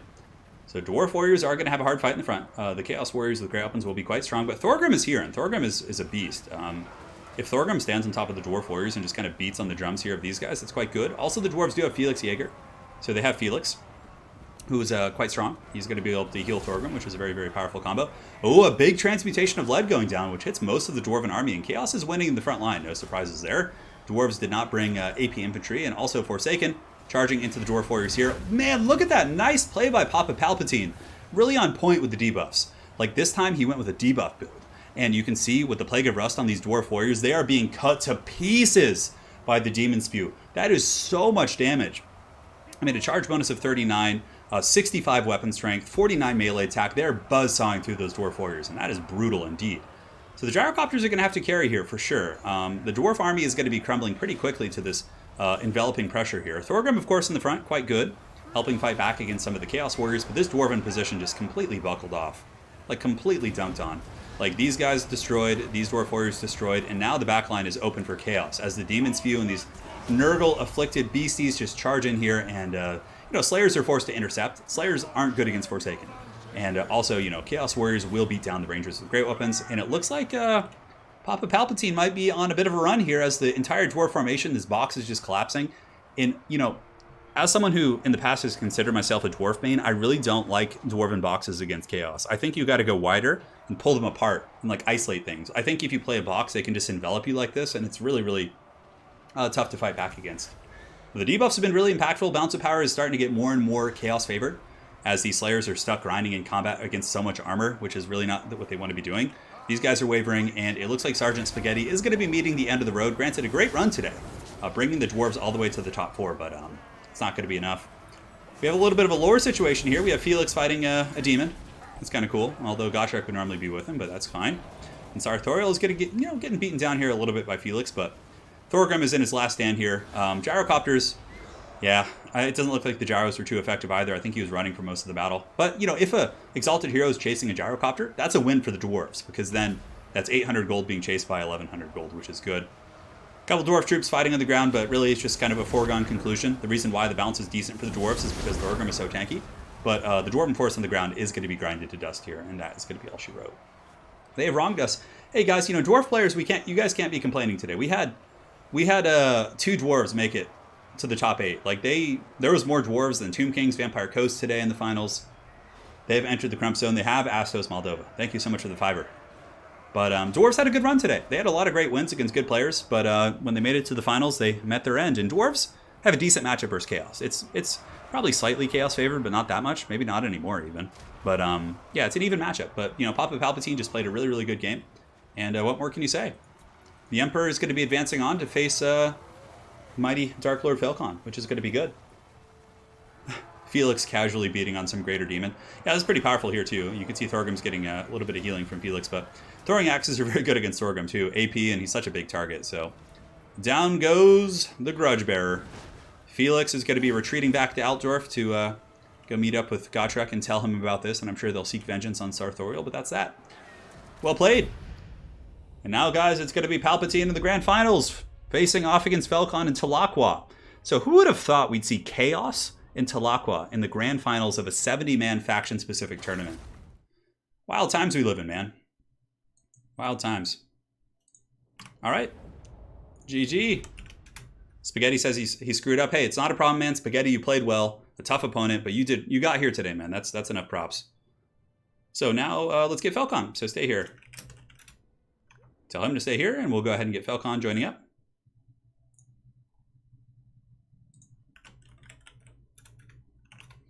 Telaqua rises. I've been spared the Dwarven finals here. My goodness. And here it is, guys. We'll do the Tower of Oath for our first map. Chaos versus Telaqua. Tic-tac-toe versus the Dark Gods. Who will prevail? Let us know, guys. Your allegiances in chat. I know it's hard to root against tic-tac-toe, but I know some people probably don't like Lizardmen, so it is what it is. So it's going to be Falcon versus Palp. Tower of Oath. Map is set. Let's get this party started, man. Yeah, no undead factions. Adam Shadow did really well. He got to the top 8, but was eliminated. Chaos got 666 dwarfs. Oh, man.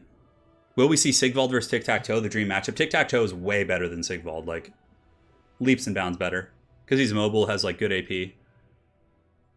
Yeah, Palpatine has certainly had some really good army picks, and the switch-up was good, too. I like that quite a bit. Palpatine says the final boss is here. That's funny, dude. Oh, man. Yeah, this is it, guys. This is the finals. This is best of 5. So the players will have a chance to switch up their build quite a bit, which I think is fun. And we'll do it to it. Yes, Lord Papinqui on the 9th, July 9th, yeah. We talked about it a little bit earlier, so won't go into it too much again. Falcon should pay the price for his lack of vision. I would say he had plenty of vision, man, playing the tic-tac-toe to Aqua Legion, unless that's some pun I'm missing or something. Dinosaurs versus actually Satan. Oh, man. Cue the boss music. Yeah. The thing is, Tic Tac drops a rock on Sigval's head. You guys think that's going to happen?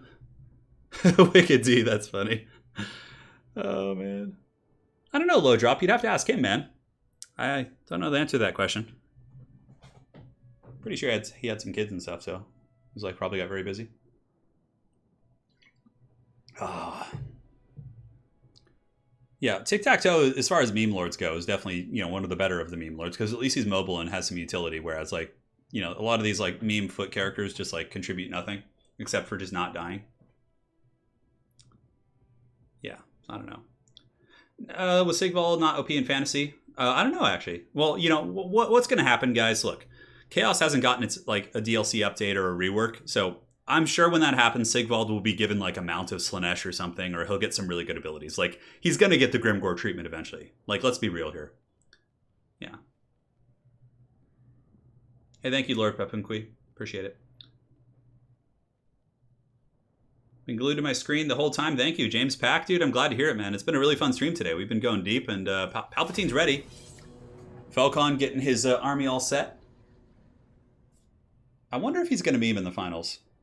Now that there's a prize at stake, I'm sure they've been watching the stream, so they must know. I know Tic Tac isn't the best, but I really like using him. That's fair, Astos, and clearly you can make it work, right? It's not like Falcon's played good players the whole tournament today, and like he made it work. So clearly, like there's some, you know, it can be done. Clearly, yeah. I said clearly like 50 times there, but that's all right. Sometimes the brain just hits a wall, you know. Hey, Joseph Beckham, glad to hear you. Yeah, I agree. Are all Chaos Warriors were OP in lore? Yeah. Chaos was pretty OP in lore for sure. Unless like it's Gotrek and Felix fighting them, and then they can just like take hundreds of them.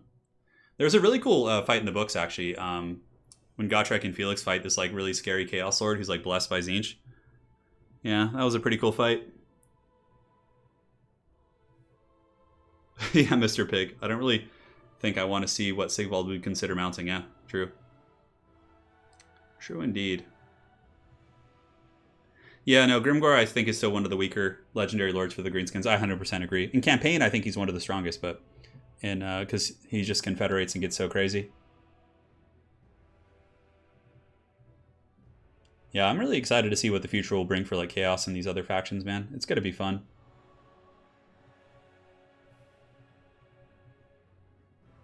Yeah, Grimgore, I agree. That's a really good statement, Josh Lang. Grimgore is no longer a meme, but still not great. Yeah, that's an accurate way of putting it. It is an accurate way of putting it.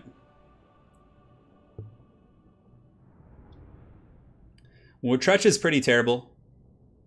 Oh yeah, Tretch, Sigvald. Tretch and Sigvald would definitely be contenders. Maybe I'll just make a new video on it. Like, who is the worst legendary lords in multiplayer in 2020? It's funny because, yeah, Sigvald becomes pretty lame in campaign too, because he's like okay in the beginning in those like small battles, but once you get late game, he's just dwarfed so hard by like Archeon and like these big beater characters. Yeah, Tretch is god-awful. He would definitely be like top 3 worst. Sigvald would be up there. I'd have to think about the other ones. Like Alberic isn't bad now. He used to be really bad, but he got some cool buffs. Yeah, probably Tretch would maybe be a contender. Yeah, Sigvald riding Kolak would be very cool. Yeah, did he? Well, he would know better than me when it pertains to campaign. Yeah, Grimgore's start is very easy though. Black Crag, you start with like a fat gold mine, don't you? And like you can just confederate super quick because you go get Gorbad up north, and then you just go like beat down Wurzag and you own all the Badlands. Like, I feel like his start position is way easier than Skarsnik's. Skarsnik, you still have to fight Clan Angren, which is super annoying. Anyways. The battle's underway, guys. For Papa Palpatine, let's go ahead and see. He's got a whole Marauder front line with Mirror Guard mixed in, a couple Chaos Warriors with great weapons against Temple Guard, And in the back, Palpatine does have throwing axes, Gorby's Chariot, a Dragon Ogre Shaggoth, Poison Hound. So it's interesting. We don't see too many Gorby's Chariots, but it looks like maybe they're making a comeback, boys. This is like the riskiest gambit I've seen. Palpatine going with a Chaos Sorcerer Lord of Death on a dragon against a tic-tac-toe army. This is ballsy. This is real ballsy, guys. Yeah, he's got Spirit Leech and Doom and Darkness, it looks like. So for Falcon's Force, he's got the Powhawks of Sentinels, no Ripperdactyls, going for a Pterodon Rider Air Force. And it is going to be Tic-Tac-Toe, the Master of the Skies, going to be doing a glorious battle here with that dragon. And for the rest of his army, it's going to be Temple Guard, Temple Guard, Temple Guard, a Dread Saurian, and also it's also going to be Skink Cohort. So, oh my god, Dread Saurian, Laser Dino, Manticore Summoner. Well, guys, you're getting not only Tic-Tac-Toe, but also a Dread Saurian from Falcon. This is going to be quite a magical game for sure. And here we go. Marathi is a very good lord. Marathi is very powerful in multiplayer. Yeah, she's really good. She has some huge debuffs. Huge debuffs. That's some delicious water right there. Keeping me hydrated, going strong. So let us know in chat, guys. Are you a servant and minion of the Dark Gods or a child of the Old Ones? Do let us know. Would you like Chaos to win, or you're looking for that sweet, sweet lizard victory? Now, yeah, the dragon pick is a little perplexing to me. Now, there are some aspects here of the Chaos Army, like the Marauder Horsemen need to be screening these. Otherwise, you know, the Chaos Lord is just going to die to this poke. Like, it'll take a while. It's like that one video on YouTube of the guy being, like, slowly killed by spoons. Like, it's a parody. It's not a real thing, obviously. But, you know, the guy just, like, hitting him with a spoon for years until he croaks. Here, the Pterodon Riders are being poked down, and honestly, it's not going bad for Chaos. Ooh, a big breath attack, actually. It does take out 2 Powhawks of Sentinels. All right, Chaos actually getting some good engagements here, believe it or not.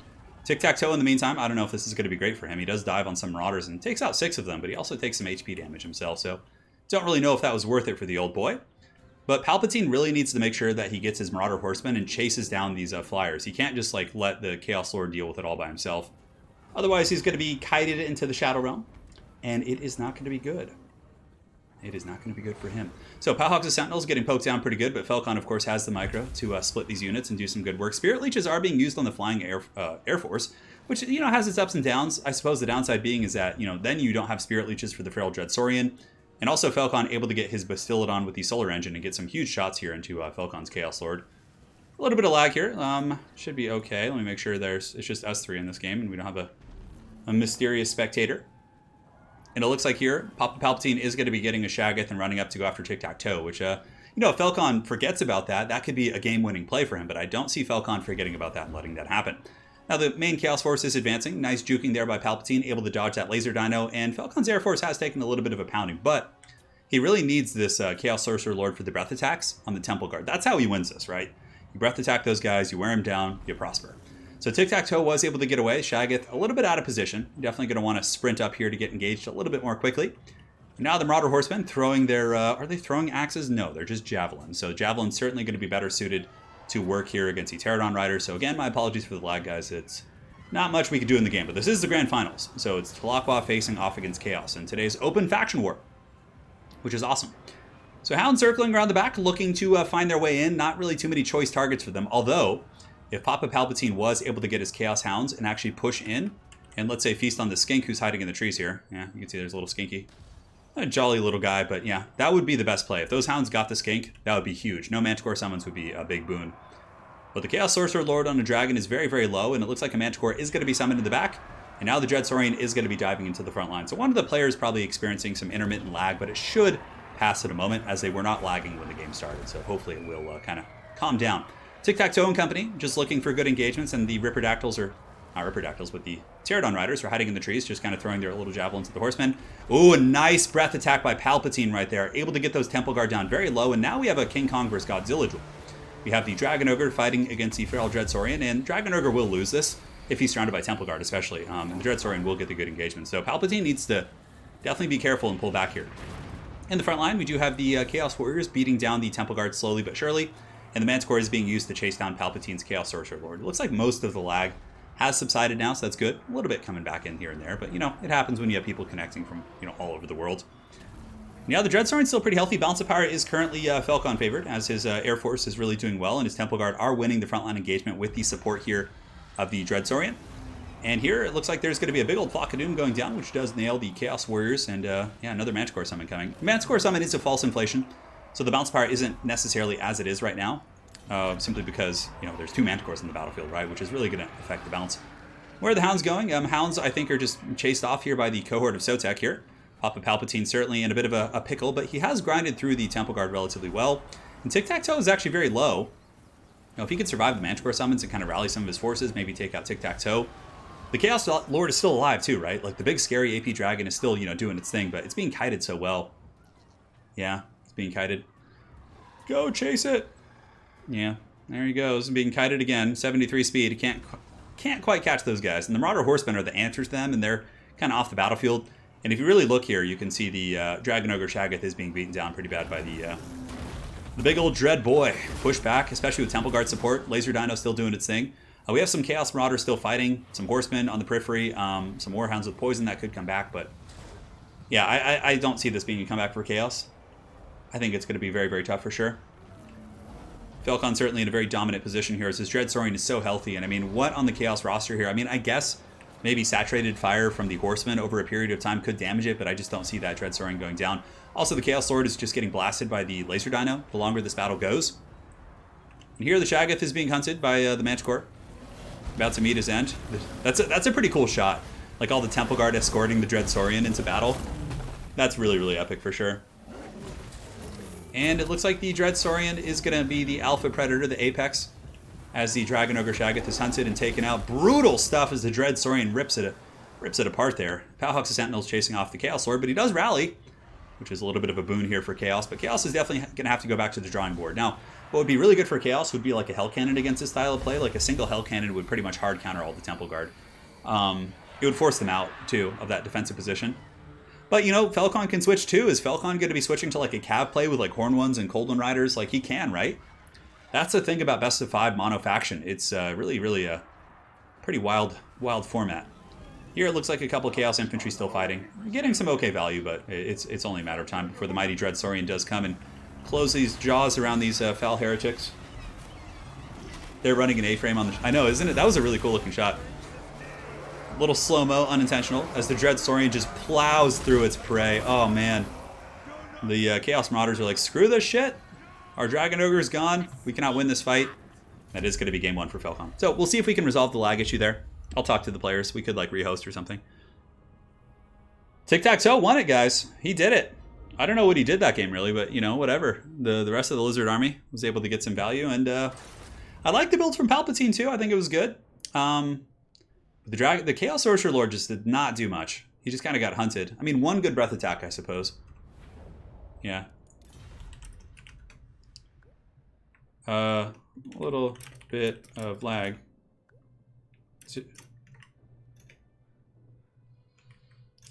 Okay. Let's go ahead and update the scorecard. This is best of 5, the finals. Currently, Aqua is up here. Dread Saurian OP. It was surrounded by TG Temple Guard, yeah. Palpatine asking if he got really bad RNG on the first Shaggoth. Yeah, and it was surrounded by Temple Guard, so it's obviously going to lose that fight because it's taking a bunch of anti-large AP halberd shots while it's fighting. I'm not downloading Tic-Tac-Toe yet, but if Falcon wins the tournament, I will download Tic-Tac-Toe. It's got to happen. Yeah, Palpatine saying I messed that up, man. Yeah, no worries, man. So let's go ahead and do, for the next map, we can do... I mean, with these factions, it doesn't really matter that much. We could do the Crack of Karkin. Because they're both, like, just kind of melee factions anyways. River Amixon, we'll do Prague. Prague is a good map. Map set.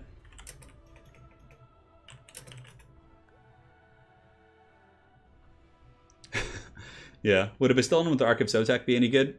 Not really. I mean, there's better choices, Ryan. It could be effective, but it wouldn't be good. It could be decent against, like, Marauders and Chaos Warriors and things like that. Yes. Does a Shaggoth beat a Saurian one-on-one, really? That's interesting. I wouldn't think that's the case. The Dread Saurian has, like, what, 4,000 more HP or something? Huh. Good to know, though, Zero. I guess the anti-large makes a big difference. So players are repicking their armies. Like I said, it's mono faction, so they can decide to pick and choose here, which is cool. Yeah, the Temple Guard got some really big damage. Palpatine definitely, yeah, definitely an underdog, but certainly very capable. It was a good game. Hopefully the lag will subside. 1 second, guys. Be right back in a moment.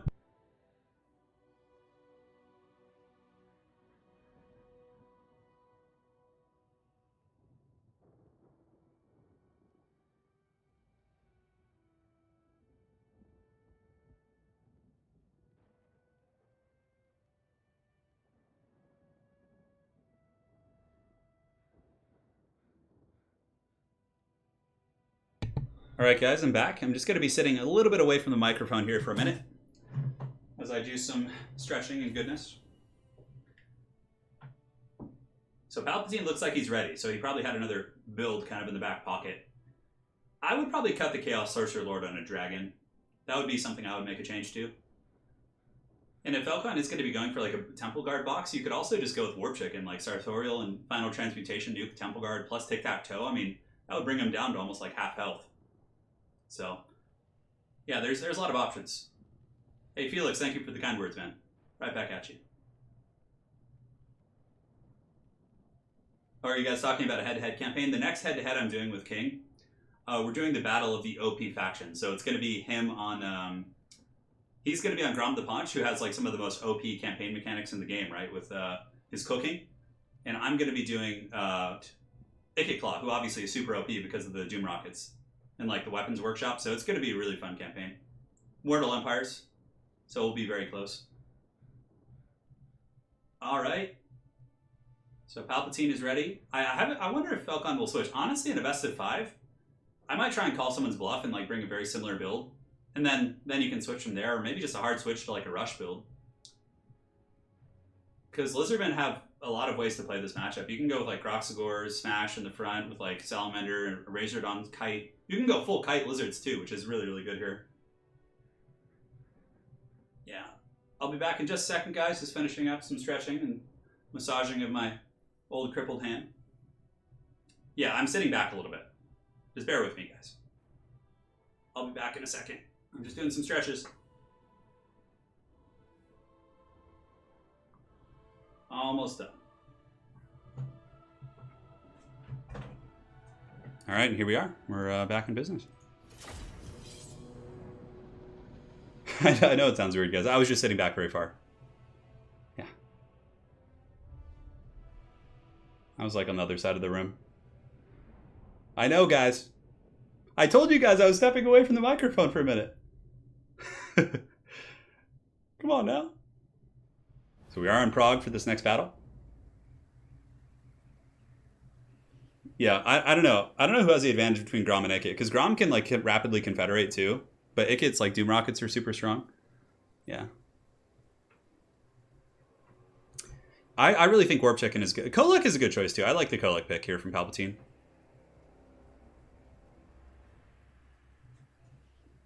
Yeah, Ikit's early campaign, yeah, it has some annoying battles for sure on Mortal Empires. Like some of those Empire armies are pretty big that you have to fight, but a Rubber Duck of War, you just got here for the Grand Finals. Well, currently it's Papa Palpatine who's made it all the way to the finals of this 65, 70 man tournament with Chaos. Very, very good performance for sure. So for his army, he's got Marauders, Chaos Warriors with Grey Opens, of course, against Temple Guard, and he's got Chosen with Halberds. Ooh, look at that. Kolek, a Chaos Sorcerer Lord, Triple Horseman, and double Feral Manticore with a Dragon Ogres support. So Falcon, as expected, has switched up his build, so he still has Tic-Tac-Toe. Staying really in character today. Really, really in character. Yeah. He does also have the Thunderous one, and it's going to be a Bastiladon of the Rev Crystal for his ground core. It's going to be Kite, mostly. He's got 2 groups of Salamanders, who, of course, are going to be very good against Ogres, Kolek, Manticores, if they can shoot them. A couple of Chameleon Skinks, Croxagors, and Skink for the battle lines, and that is it. It's a really good build by Falcon. It's a cool switch, and just shows that obviously there's a pretty diverse playstyle here. Kolek is good here. I like Kolek in the Lizard matchup. He's quite strong. And now he doesn't have to worry about being like gooned in the skies as much by a bunch of Tic-Tac-Toe minions. What's that, guys? Marco, it's both. It's both. So we do have the Chaos Feral Manticores lurking atop their Throne of Skulls. They'll be pretty decent at diving. I mean, Chaos Feral Manticores could probably fight Tic-Tac-Toe and do well, like in a straight up just scrap. Papa Palpatine down 1 game, but it's not a big deal. It is best of 5 between this in this mono faction tournament here. I really like this format. It's kind of cool. You get to see like champions of factions. Like best of 3 kind of feels more like a mercenary situation. Granted, that is true competitive, but I really do enjoy the faction war, mixing it up every now and then. So yeah, he got the Chosen with halberds, which is cool too. That gives him some good sustainability in the late game, anti-large. Granted, the Thunderous one isn't going to care too much. It should still be able to run them over. Salamanders will be a nice skirmishing tool to poke the Marauder Horsemen. And now the Skinks have slowed the advance of Chaos, it looks like. They have scooted up here, and they're moving fast, as the tooltip does infer. Yeah, the Skinks are doing their thing for sure. So here comes Tic-Tac-Toe, pulling back here. The Chaos Feral Manticore is on the hunt, but Tic-Tac-Toe is very quick, I think. 90 speed compared to 85. And here we do have the Salamander hunting packs, getting some huge volleys into Kolek. So Palpatine needs to be careful. Chaos is one of those factions, like, obviously no healing, really. Except Sigvald, but, you know, it is what it is. One sec, guys. Let me help Anna with something.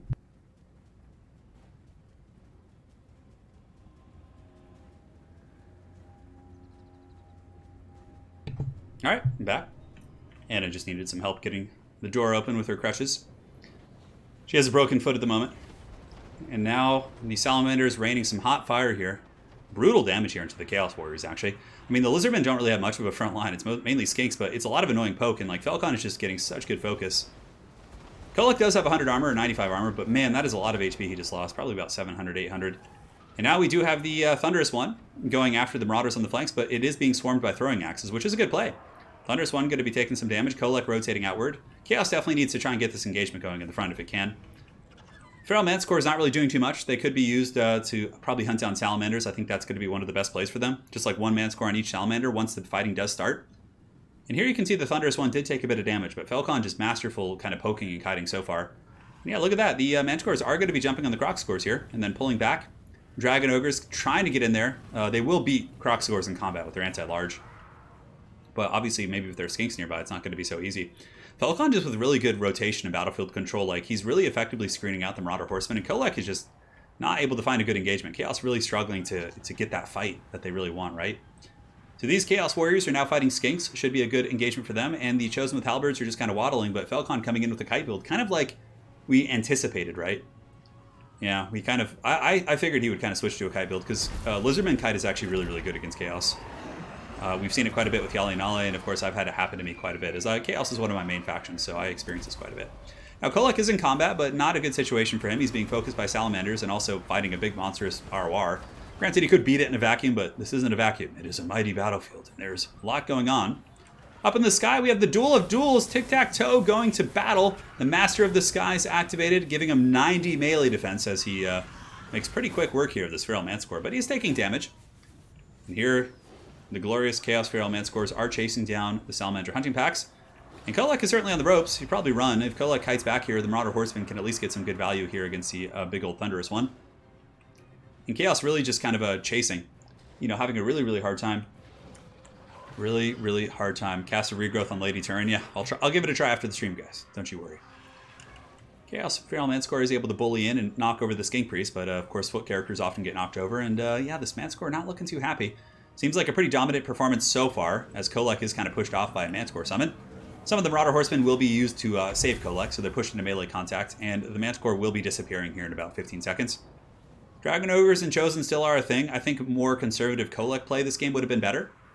Like just keeping him behind your ranks and not engaging with them and just like pushing with your infantry and letting them eat the shots, but eventually, you know, the Lizardmen will have to engage and or run out of ammo, but I guess you have to pressure the Salamanders too, which is hard. Maybe if he had like a couple Hounds as well to pressure in on those sallies. Because now we have the Chaos Feral Manticore, which is just so trapped down here. Crocscores aren't great against it, but I mean, it still only has 34 melee defense, so it's going to get trapped, and there's also a heroic character kind of beating down on it. So Palpatine certainly has to get his bearings again. The Javelins are throwing in and, you know, doing some poke. Kolek's going in once again. Scroll of Shielding is active, so that's going to give him some fighting power, and it looks like there's going to be some Witchcraft here. Yeah, Soul Blight being activated, not bad. Does lower the armor of these guys, but I don't see that being terribly useful for a heavy AP character like Kolek, who doesn't really care about that. Throwing Axes, a little bit out of position, definitely should be forward, kind of poking down some of the big monsters. And the Chosen with Halberds are still surging in. This game isn't over yet.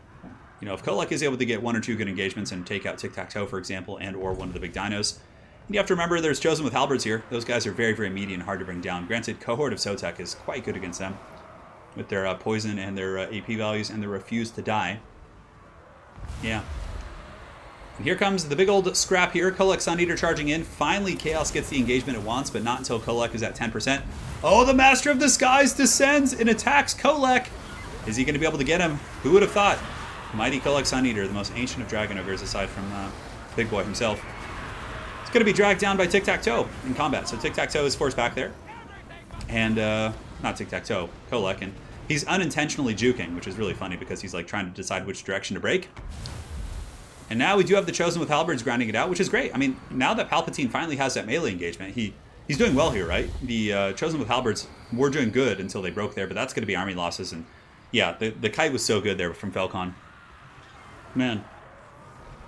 Yeah, he's played Tic-Tac-Toe every single game. Yeah. Well played, man. Well played.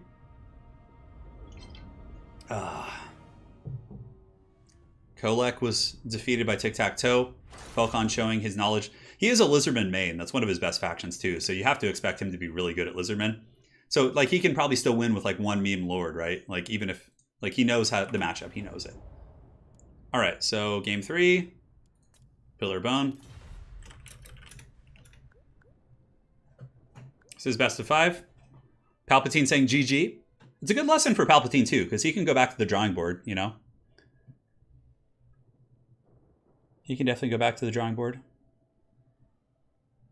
Get a big old Hell Cannon, maybe. Hell Cannon could be good against, like, Lizardman Kite and against Temple Guard. I think a Hell Cannon mixed in. Papa Palpatine says, and then you bring an army weak to Kite. And see, the thing is, like, you got to find a well-rounded build, right? It's different than traditional best of 3. I'm going to download Tic-Tac-Toe after the stream. Yeah, I'll download him tonight at some point. Probably get some lunch after this, and then, yeah, I mean, both players really scrapped quite good. Falcon and Palpatine discussing the tactics of their builds. Yeah. It's wild, man. Very entertaining matches today. We've had some really good ones. Normally we just cast the semifinals and the finals, but I thought it was pretty fun casting round of 8. Like, since it's best of 1, I don't mind doing that because the games are all quick. Yes. We did see somebody asking when was the last time Falcon lost. Well, if you saw the Everchosen, he did lose that. He didn't win the last Everchosen. Aerocrastic won it. But, you know, any given Sunday, man. He's definitely one of the best players out there. Hands down. 1,700 views, 570 likes. Yeah, Falcon is definitely the Dark Lord of my ECLs, though. He's won every season of ECL except one, which Zyphos won. Yeah. All right. Falcon says, you know, Slock will have generic lords. Evil cackle. So now Falcon is taunting Palpatine in a very friendly way. He's saying, I might actually just bring a Slan. Because he doesn't have to bring Tic-Tac-Toe every game. York says, thanks for streaming at this time. It's nice to be able to watch the streams that aren't at 2 a.m. Yeah, you got it, man. You got it. You got it indeed. Yeah, I think a Hell Cannon could be good. Like a single Hell Cannon and like 4 Marauder Horsemen.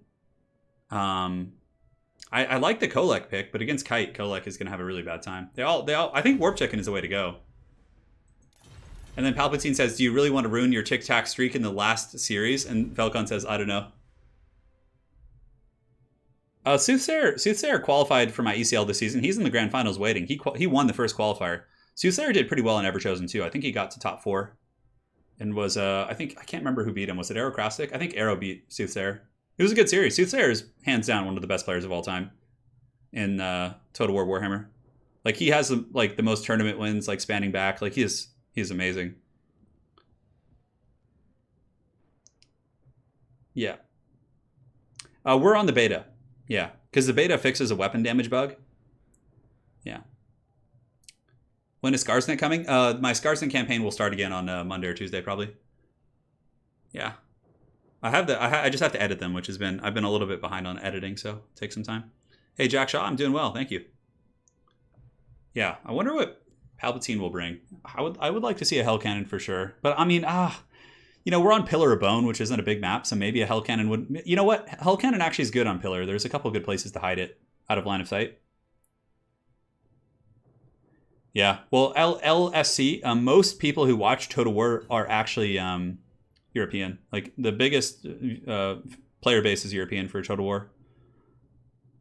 I think if I look at my channel demographics, I think 31% of my channel is American, and the rest is I think European is like 50 or 60%. It's pretty big, and then there's this much smaller percentage on, you know, elsewhere.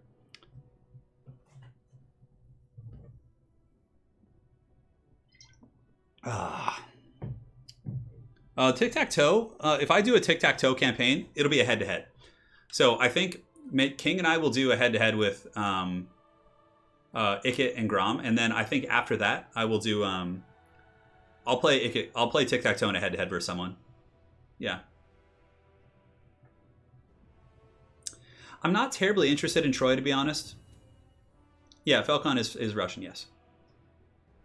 I'm not terribly interested in Troy. I don't know, it just doesn't appeal to me that much. Yeah, I mean, I'm just kind of on that Warhammer train. I'll give it a look, though. I mean, I'll certainly give it a look.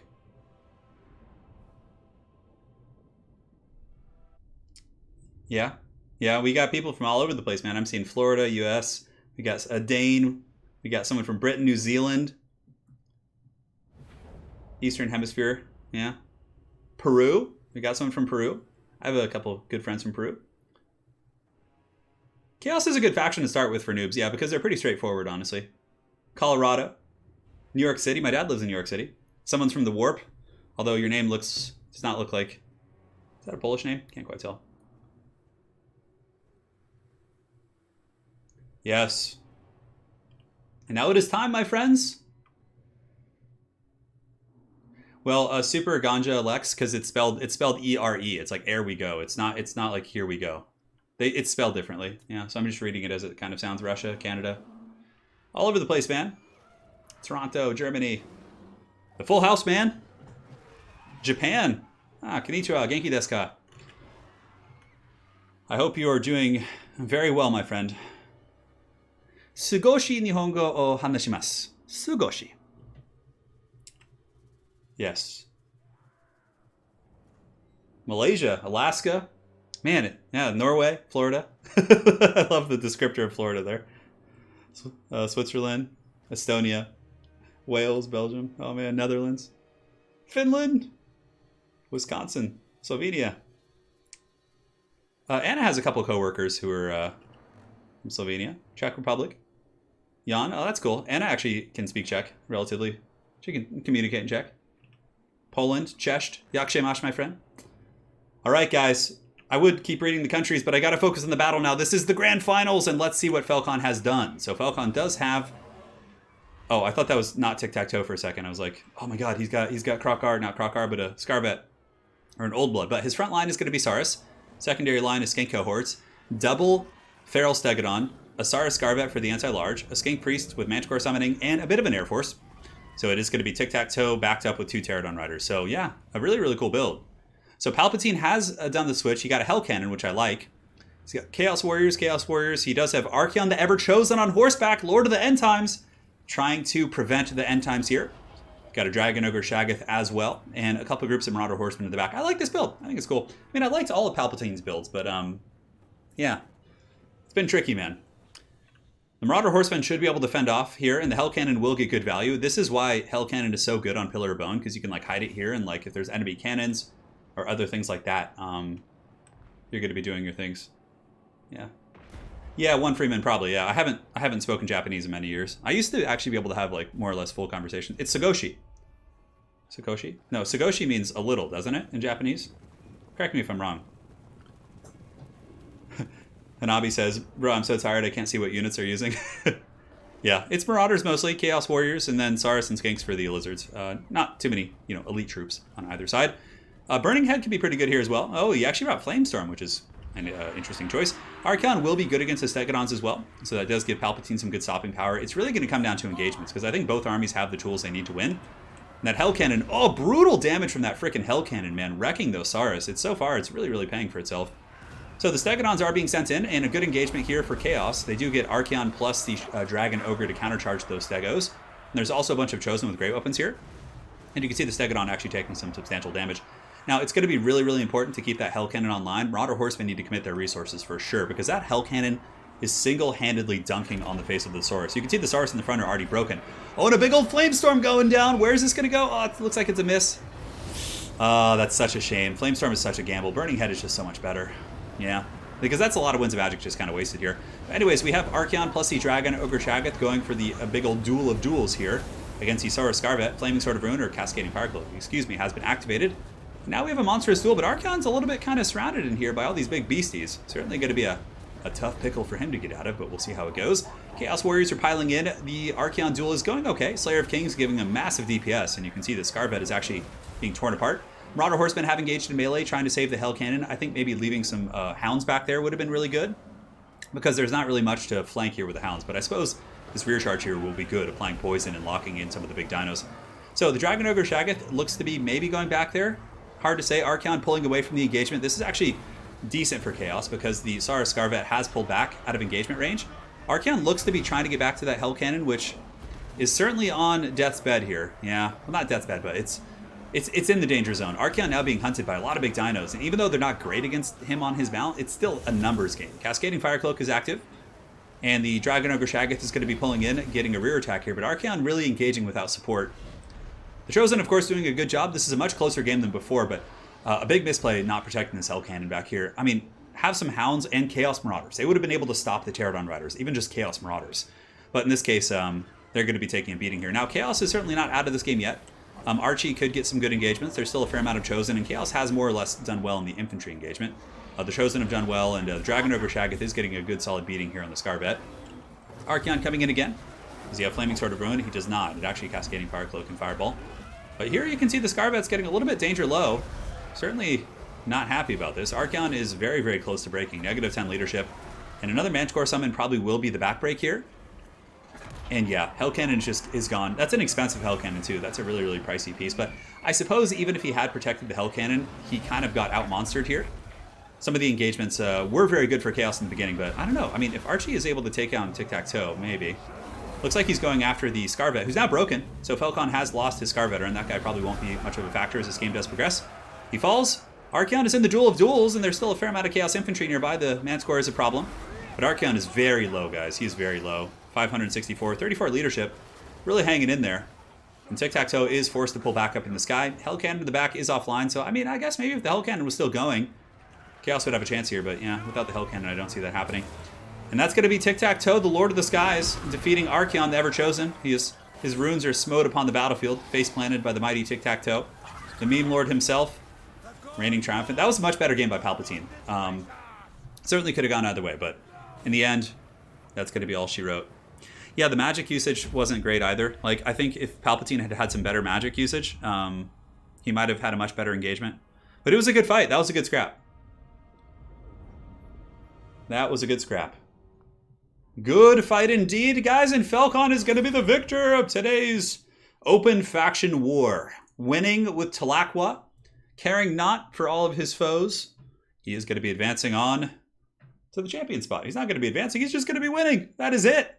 Congratulations to him. What an insane run we've had today.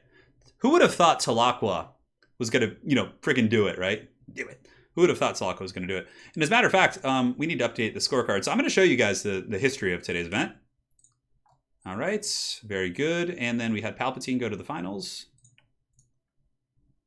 Ryan, do you think Total War Warhammer 3 will use Vulcan? Who's Vulcan? What is Vulcan?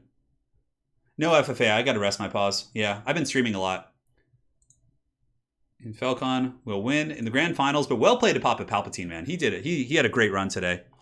So let's pull up this screen here and go to the challenge bracket. All right, so let's go down. So Falcon with Aqua, you can see here, he was able to win the finals against Palpatine. He beat Anticity, a Dwarf player. And Dwarfs have a good matchup against Lizards. That's a huge, huge accomplishment right there. On top of that, Falcon was able to defeat Sanchez's Skaven. He defeated Poison Ducky's Vampire Counts. Chosen won Skaven. Chosen won a very good player also. And then in the beginning, he had to fight Dwarfs as well, Lupin the Third. So that is the run that Falcon took today. He certainly had some very tough foes. And yeah, it was a big event, guys. Like, look at this freaking thing. Look at this colossal beast. Vulcan API? Oh, I have no idea. Yeah, I'm like the least tech-savvy person ever. Yeah, so we had 70 players today. Yeah, in today's tournament. And you can see some serious competition. I mean, many familiar names you guys have seen in tournaments playing, and Tlako was able to get there. Now for Papa Palpatine, well played to him, man. A great run. He defeated Sergeant Spaghetti. The Dwarves, from there, Palpatine did defeat the Vampire Counts, which is considered to be a very hard matchup, with a very cool Air Force build we saw. From there, Palpatine played Guacamole, a very top-tier Bretonnian player. I'm sure that was a fun match. And he also played RTK Kafka's Dark Elves, so we had Chaos defeat Dark Elves, and he also was able to defeat the Dwarves in the beginning. So that is, yeah, man. We saw some cool games today. We saw some really cool matches. So on that note, I just want to thank you guys all for joining. It was an absolute blast. Make sure to like if you guys enjoyed this format. I could do like an open faction war every week, and then we'll have, I don't know, I'll think of some qualifier system or something. I think it'd be quite a bit of fun. But yeah, Simon Benjamin says, love this format. Thanks, Turin. $50 for Falcon ready to claim. Yeah, so Simon Benjamin, big thanks for the donation, firstly. And Simon is actually putting forward a prize for today's tournament on top of the prize I'm putting forward. So, yeah. Yeah, it's going to be awesome. Yeah, Pascarable, I don't understand why either, but it is what it is. YouTube actually you don't grow as fast on YouTube just from streaming. You definitely have to put up video content as well. Like there's this 40K tabletop channel called Tabletop Titans. And they like to have some of the best production quality and like bat reps ever. They're knowledgeable. They're awesome guys. I love their channel. And like but they stream everything. Now, if they had just been uploading those as videos, I think they'd have like 30, 50,000 subs right now instead of like 12. Those guys are awesome. Yeah. Open is sweet. More exciting than the 16 man. Okay, cool. Glad to hear it. Anyways, guys, thank you so much for joining. Big congratulations to your boy Felcon for claiming victory in today's tournament. With Aqua of all factions, he will be winning the glorious prize. So we'll be getting it sent his way. And on that note, I just want to thank the mods for helping out. You guys are aces as always. You know, I know it's a long stream and at a lot of people, so I do appreciate your help. And also, man, some balls deep donations today, just going in ham. So let's go ahead and run it back. Simon Benjamin, several donations himself and putting up a prize for the tournament. We have Ryan.